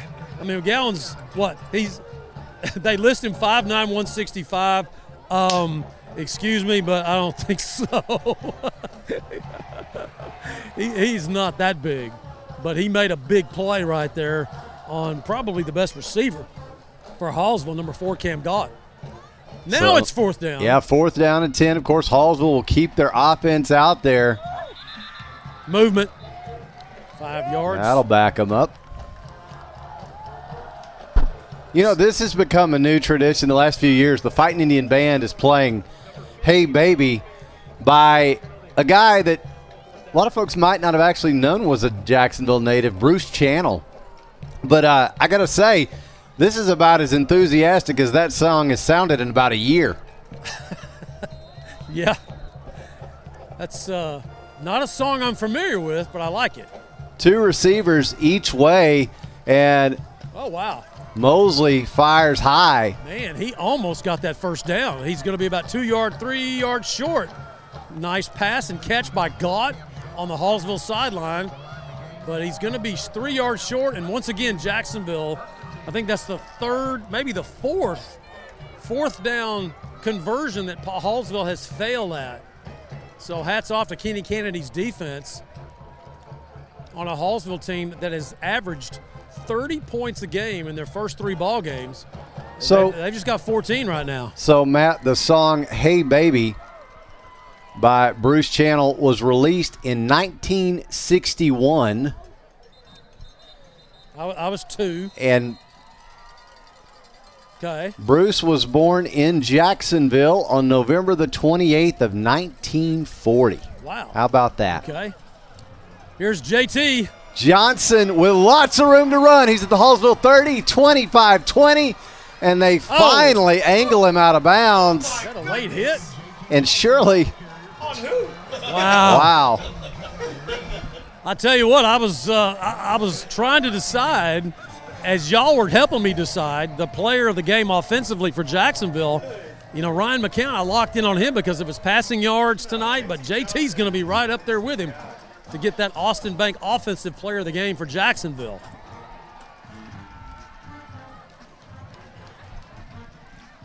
Two receivers each way. This time it's a slip screen to Spoon. Calvin Bryant, and he's inside the 5. Do y'all know how long I've been waiting for that play as Devin McEwen goes down with a cramp? I've been waiting on that play for a long time because that's what Calvin Bryant can do. So, well, I'm not sure what the holdup was right there. Devin McEwen, he recovered quickly. I mean, he went down like in a heap. He's up. 1st and goal at the 4 for Jacksonville. Bill McCray Ford, 1st down. McCown, hands off to Johnson, and he's in. Why not? Touchdown. Just terrific. JT Johnson. 4 touchdowns tonight for the senior JT Johnson. Wow. He is really showing out tonight. Oh, wow. Good job, baby.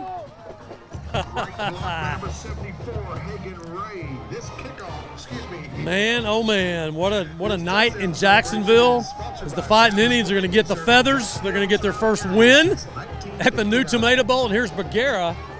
And again, somebody missing for Jacksonville. If it's Bateman again, he's really in trouble. No, it's not Bateman. Who is this?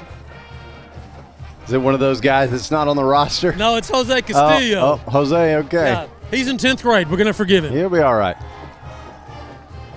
Extra point attempt by Aaron Bergara, brought to you by Homes and Properties Realty is good. Hey. 10:47 to go in the ball game. The score now Jacksonville 49, Hallsville 14. We'll take a short break and come back. This is Fightin' Indian Football on JHS-sports.com. Hi, this is Ben Peacock, proud principal of Jacksonville High School. On behalf of the awesome students and staff members at JHS, I'd like to say thank you for watching tonight's game. From exceptional academics to a robust catalog of extracurricular programs, our campus provides a truly impressive array of opportunities for all Jacksonville students. For more information about Jacksonville High School, please visit jisd.org. Dr. Darwin Dar and his staff at Dar Chiropractic specialize in family chiropractic care, exercise rehab, digital x-rays, nutrition and weight loss programs, decompression, and chiropractic wellness care. Located down the street from the Tomato Bowl, Dar Chiropractic. They can help you feel better. We're coming back. 69 All receiving. right, we are breaking down the numbers, and that's a lot of fun, folks. We are back here live at the historic Tomato Bowl. Jacksonville leading now by a score of 49-14. Hey, Todd, how about another Fightin' Indians scoring drive summary? 3-play drive, covered 43 yards, finished with a touchdown, putting the Indians up 49-14. It's been a long time since Jacksonville scored and their opponent held them to 14, guys. And what a tackle on this kickoff. Castillo, wow. The 10th grader. Yeah, you come in late on the extra point. You say, okay, I'm going to make up for that. Oh, my goodness. What a physical tackle. Absolutely, it was. We have a final over at Pine Tree at Pirate Stadium. Marshall has opened District 9-5A Division II with a 17-10 win over Pine Tree. Wow. Of course, next week Jacksonville will head to Marshall, so it'll be a couple of 1-0 teams teeing it off next week at Maverick Stadium, Jacksonville and Marshall. 17-10. What year is it? Golly. Defenses showed up over there tonight. Yeah, he sure did. Two receivers right, one left. Nicholson the back gets the handoff, and he will burst straight ahead out over the 35, all the way down near the 40. Boy, he's just one of those guys that when he gets, if he gets past that linebacker area, it's over. I mean, he's going to score. Picks up 6.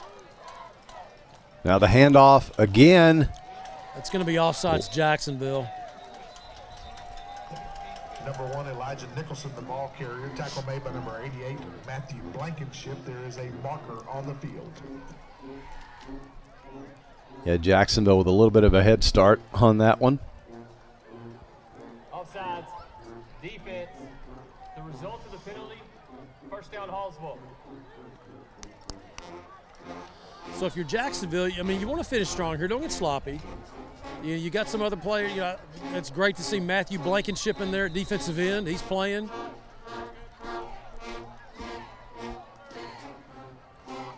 Mosley handing off again to Nicholson. Check that. Check that. That's Blade Bullard. Yeah, that is Bullard. Yeah, your favorite name. Yeah. He picks up the first down, slicing his way to the marker. I got Blade. you. I hear you. I hear you. But it's Blade with a Y. Yeah, it is. You know, I mean, come on. I mean, it's you got to be kind of cool somehow. I mean, not that that's not already really cool. Two receivers left, one right for the Cats. Handoff again. This time, again. Oh, nice tackle by Coda. Jacksonville with good pursuit. Tripped him up as it was Blade Bullard again. Tried to get to the edge, and boy, what a nice tackle by the linebacker, the junior Coda Kennedy. Tripping him up. He does pick up 3 yards, or 2 actually. 2nd and 8 for Bullard Bullard. That's the running back for Hallsville as we go toward the 9-minute mark in this fourth quarter. Mosley going to keep this time. Man. Pressure in his face. Whoa. And incomplete. Wow. I got to find out who 29 is. I'm tired of what's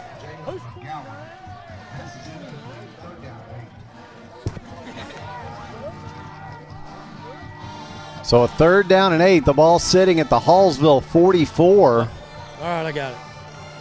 Dominique Bowens. There you go. All right, I'm getting on the staff. Don't put their names on here. Mama and Grandma want to hear their names. I just can't keep calling him 29. And it helps us out, too. Yeah. So 2 receivers on the right side, 1 on the left, and H-back on the left. Mosley going to keep now pitch. And not much there. Yeah, nice play by Darian Hinton, the senior linebacker he'll be recruited by some people. He's got speed. Stays with Blade Bullard as he took the pitch from his quarterback Mosley, and well played by Hinton of Jacksonville. 4th down, 5 to go for Bullard. For Hallsville, keep calling him Bullard because of the running back there. Yeah. You got me messed up with that cool name, Aaron. Yeah. Sorry about that. Yeah, 2 right. receivers on the right, 1 on the left. Bullard is the back with Mosley. He's on the left side. Mosley takes the snap. He hands it off to Bullard once again, and he will make his way up the middle. Good for 1st down yardage. Well, I was just about to say Jacksonville just stopped Bullard for the 6th time on 4th down. Didn't happen. They did convert. So Blankenship of Jacksonville makes the tackle, but not before Bullard gets a Hallsville 1st down. Down to the Jacksonville 32-yard line on that last run for the Bobcats. And Mosley going to roll to his right, going to throw on the out route, got his man. Rojas has had a rough night catching the football for Hallsville. He's had at least 3 drops that should have been caught. He makes that catch for a 1st down to the Jacksonville 23-yard line.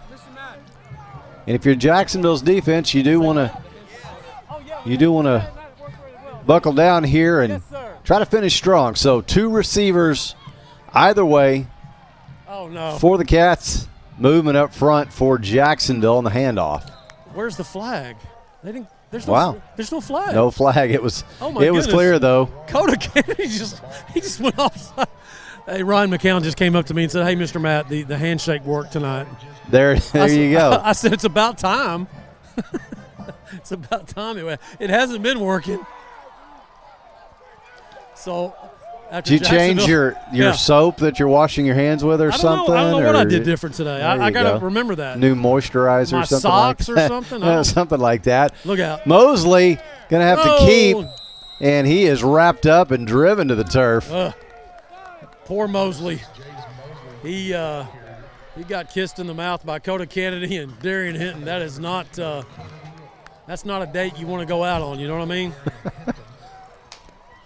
Indeed it's not, partner. Indeed it's not. So 2nd down at the Jacksonville 20 for Hallsville. You know, Hallsville's, they want to score. They just want to get out of here, man. I mean, it's just been rough for them. They'd won a game in 2 years. Yep, 7 minutes and counting. Handoff is to Nicholson this time. He's on his feet still inside the 10 and finally driven it out at about the Jacksonville 7.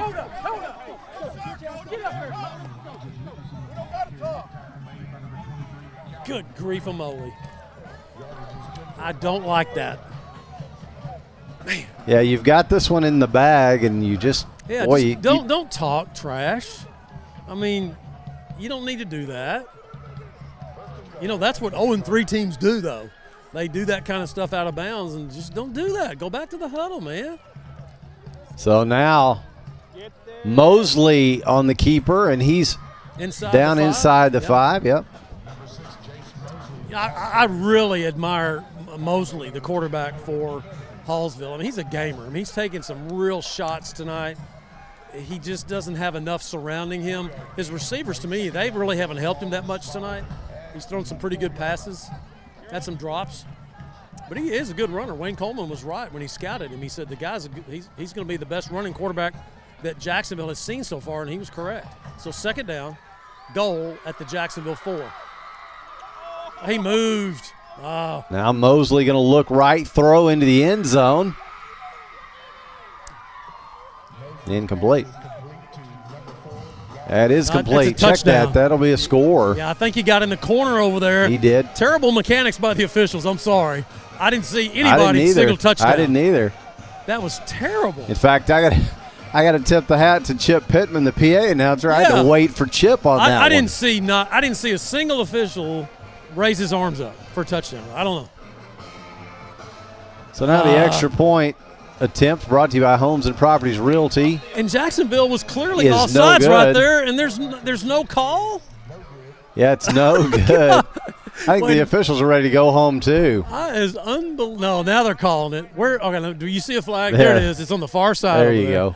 I was about to say, if they didn't call that, Jacksonville had about 3 guys offsides, and you're right, they may be wanting to head out. So Hallsville will get to retry the point after. And it's Joel Oliveris who had that amazing recovery for that 65-yard punt out of the end zone. There you go. And that one is blocked. Pick it up. Can you pick it up? You can. can. Oh, pick you it. can. Oh, man. But he's not able to. He couldn't get up McGowan. But the block. Taylor with the block. And so, 5:58 to go in the ball game. The score, Jacksonville 49 and Hallsville 20. We'll take a short break and come back. This is Fightin' Indian Football on JHS-sports.com. As ETMC joins the UT Health family, we're bringing a new vision of healthcare to East Texas, where the brightest minds in academics and medicine work together to treat the most complex health challenges and improve lives, where access to world-class medicine and cutting-edge technology will bring health, hope, and a brighter tomorrow. We are UT Health East Texas, advancing healthcare together. Bill McRae Ford has been serving East Texans since 1976. They can help you find the best deal on a used car or if you're ready to purchase something new. Open Monday through Saturday. Bill McRae Ford. Come see us. And we're back live at the historic Tomato Bowl. 5:58 to go in the ball game. Jacksonville leading Hallsville 49-20. Hallsville getting back on the board, though, and with the Bobcat scoring drive summary, here's Todd Travis. Todd? That was a 13-play drive, covered 67 yards, finishing with a touchdown. So, is this the hands team for Jacksonville? You got Josu up there in the front. You would think. Yeah, there he goes. Well, there's a squib kick fielded after a little bounce. Taylor. By Taylor, and he will make his way out to about the 28-yard line. Yeah, I saw some single digits up on that front line for Jacksonville on the onside kick. And I saw Josu Guyton, number 77. I was like, wait a minute. Okay, maybe he's got great hands. I don't know. So Taylor for Jacksonville limping off just a scoonch right here with that. Looks like he's cramping up. Yeah, that's what it is.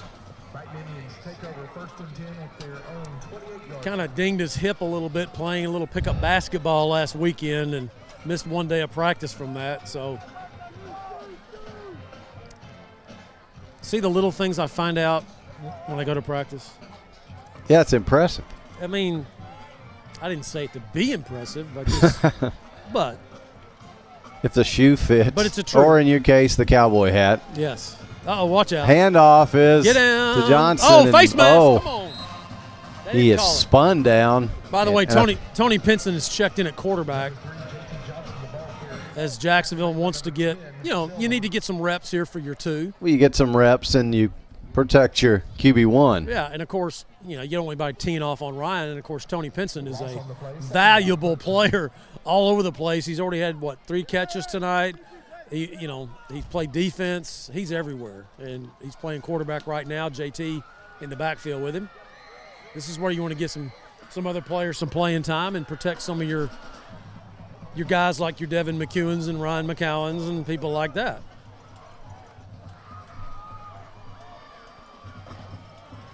So Pinson takes the snap. Nice, Pinson.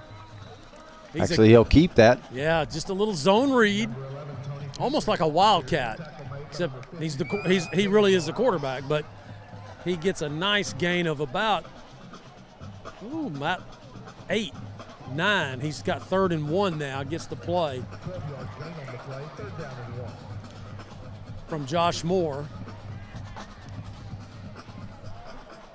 So 4:35 and counting here as the Fightin Indians look to cap their first win of the 2021 season and open district play 1-0. Pinson will keep again. He's got the Bill McRae Ford first down and more as he's out near midfield. And good blocking out there by J.T. Johnson, kind of knocking the edge loose so that Pinson can kind of turn that corner.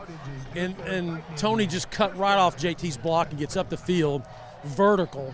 And I'll tell you what, Matt, to see a guy that's had 4 touchdowns running the ball tonight still giving that kind of effort blocking. Yeah. I mean, that's a credit to a senior. Yeah, we're gonna have to have a little discussion, dogfight maybe, if you will, between us guys about who the offensive player of the game is. Yeah, it almost started in our last commercial break, I think, guys. It was almost we almost had a brawl. We'll figure it out. I don't know. Stay 2 with us. receivers right, 1 left. The handoff this time, and lots of room to run for Johnson as he spins down inside the Hallsville 40 for another Bill McRae Ford first down. Yeah, and did you see him stay in bounds? Yeah. I mean, he kind of just got to the sideline and said, nope, I'm not getting pushed out. Of course, if you get pushed out, the clock keeps running, but he made sure of it. Didn't let the officials have to judge that. He just went ahead and went down. Didn't fight anymore for it. First down. Yeah, Grace Traylor says, Matt, that she's feeling feathers. I think everybody will be in about 3 minutes as the Fightin Indians will earn those headdresses on the helmets for the trip to Marshall next week. Looking forward to that. And there's not a better time to get those feathers and feel that pride to go over to Marshall, Texas, because they have a good football team. And it's going to be 2 1-0 teams to start district. So now the handoff again to Johnson, and he just barrels over a guy at the Hallsville 31. Guyton, I should say, will check in on the offensive line for Jacksonville. The junior, 6 foot 220. As the Indians just will milk this clock, and you look on the scoreboard, you see that student section kind of getting with it right there. Man, that's fun. Hadn't had a lot to cheer about in the last couple of years in the remodel Tomato Bowl, but tonight it's going to be a pretty good celebration. The streak is over. Yeah, 2:05 and counting until it's official. The Fightin Indians just looking to work the clock down again. Pinson going to run around the end. Got lots of room to run. He stays in bounds as well. He's inside the 20, and the ball comes out. He got it.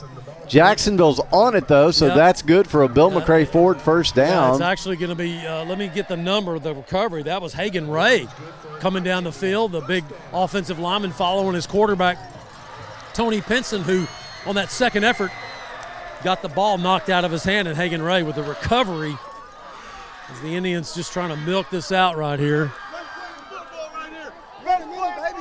It's been a long time since Jacksonville's had a point differential for their victory like this, and Wayne Coleman is going to do the very sportsmanlike thing right here, and he's just going to take a knee. Just do the victory kneel. If they get the snap off. Play clock's at 0. Yeah, officials are just going to let that happen. It's actually the play clock ran out to 0. So this crew is just taking their time. Well, they did throw the flag, in the end zone.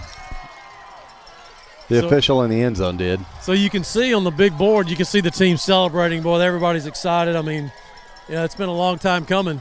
You won, 3 games 3 years ago, 2 games 2 years ago. Last year you win 1 game, and you started off 0-3. I mean, it hasn't been pleasant. Let's just say that.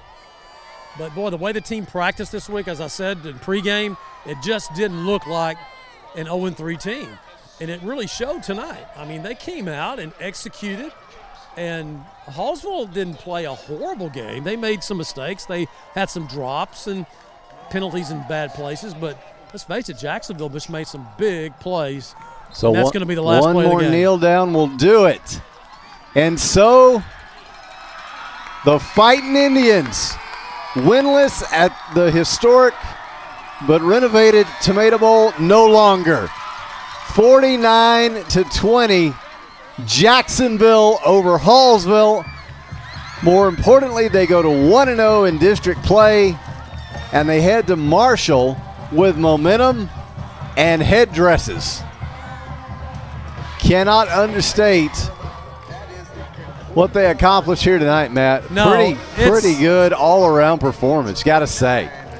I mean, there's wins that you celebrate because, you played well. Jacksonville can celebrate that tonight.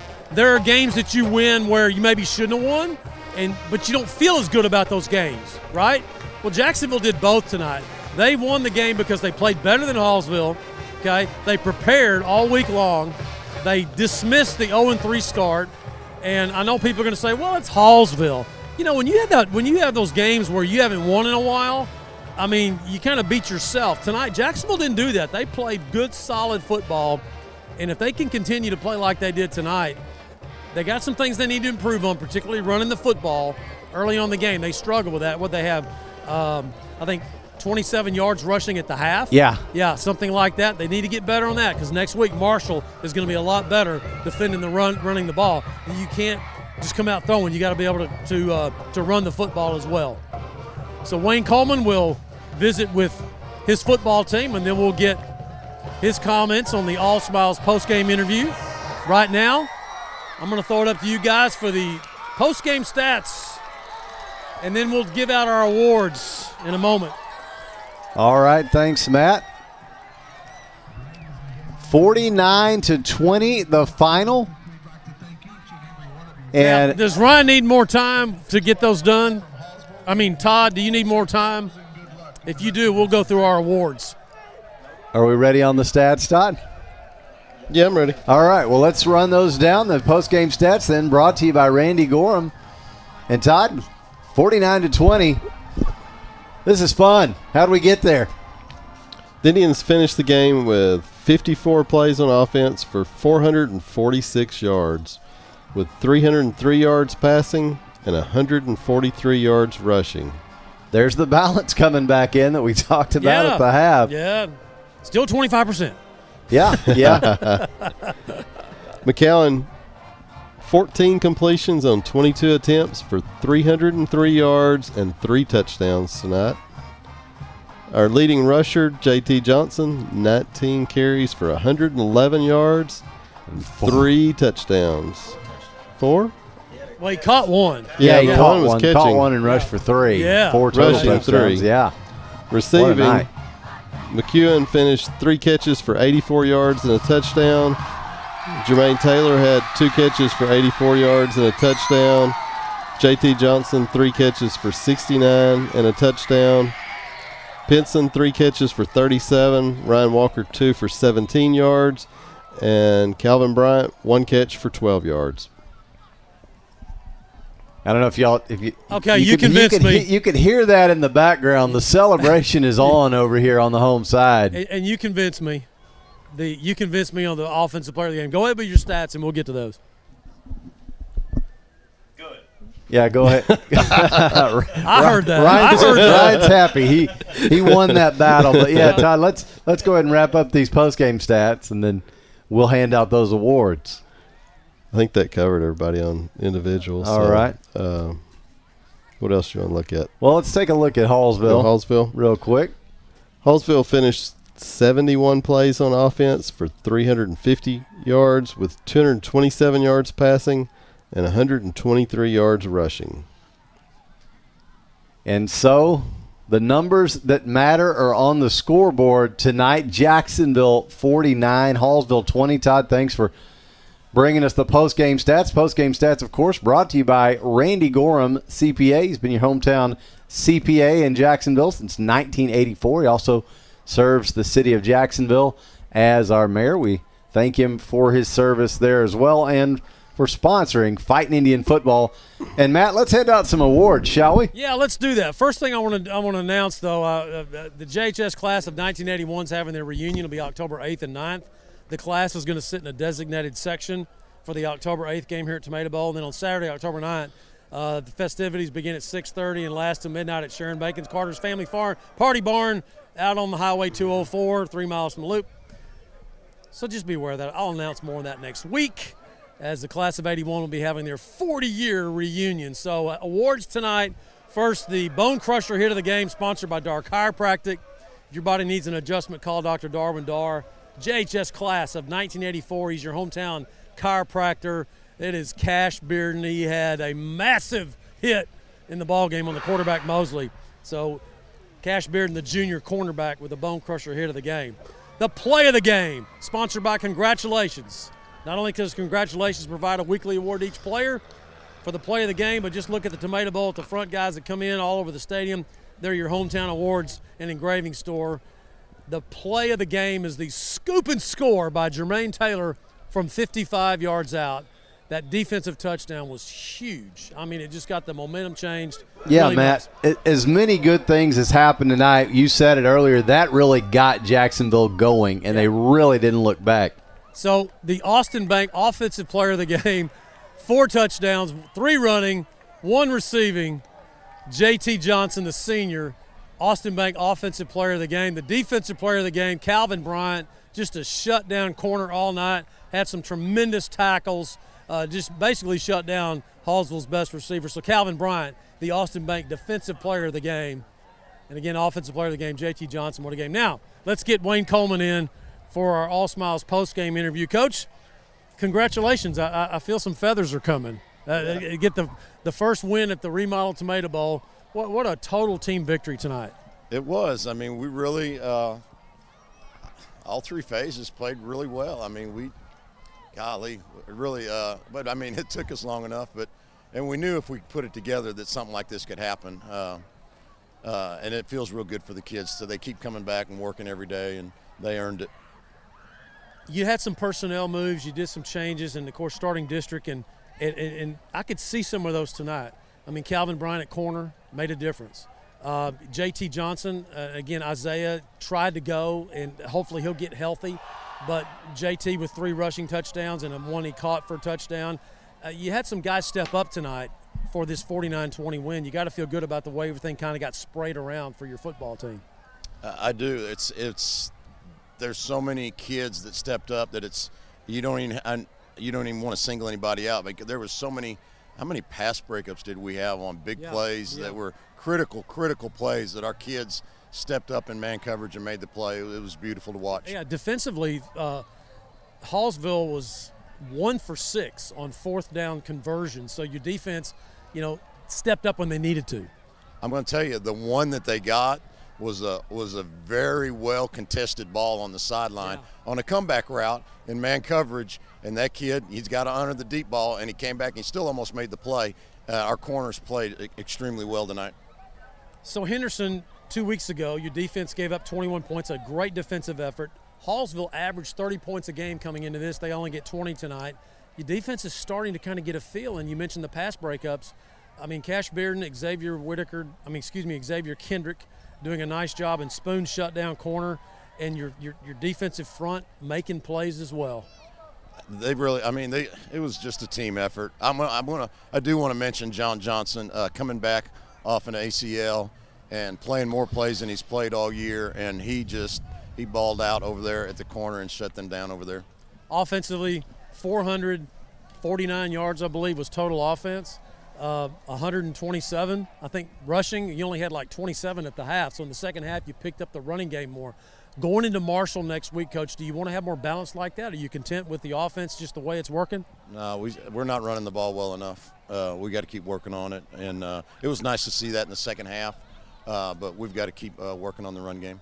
So Marshall gets the win tonight, 17-10, in a defensive game over at Pirate Stadium.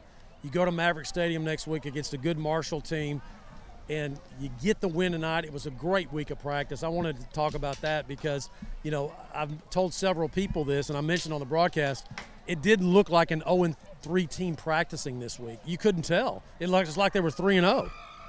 Yeah, you're 0-3 on a piece of paper. You're not. You can't let 0-3 get into your head. You can't let 49-20 get into your head. those are just numbers. I mean, what do I do every day? I get out of bed, I go to work, and try to teach these kids to get out of bed and come to practice every day, go to school every day, and get ready for the grind of life. And these kids are really buying into that. So the feathers are coming out. Yeah. Yeah, that's 2 extra hours of work for the coaches this weekend. We'll be working 2 extra hours on Sunday for put the feathers on. Yeah, peel and stick, man. Yeah, that's it'll be fun. It'll be a good time. I'll tell you what, I'll buy them lunch while we do it. Coach, congratulations. I mean, the first win at the brand new Tomato Bowl. Finally get that monkey off. It's time to move forward, and hopefully more wins are ahead. So congratulations on tonight's win. Thank you, Matt. Head Coach Wayne Coleman on the All Smiles postgame interview. Appreciate All Smiles sponsoring all of our conversations with Head Coach Wayne Coleman. Aaron, back to you guys in the booth. Thanks, Matt. That'll just about wrap it up here from a happy, historic Tomato Bowl downtown Jacksonville. The Fightin Indians defeat the Hallsville Bobcats by the final score of 49-20. Improve to 1-0 in District 9-5A Division II play.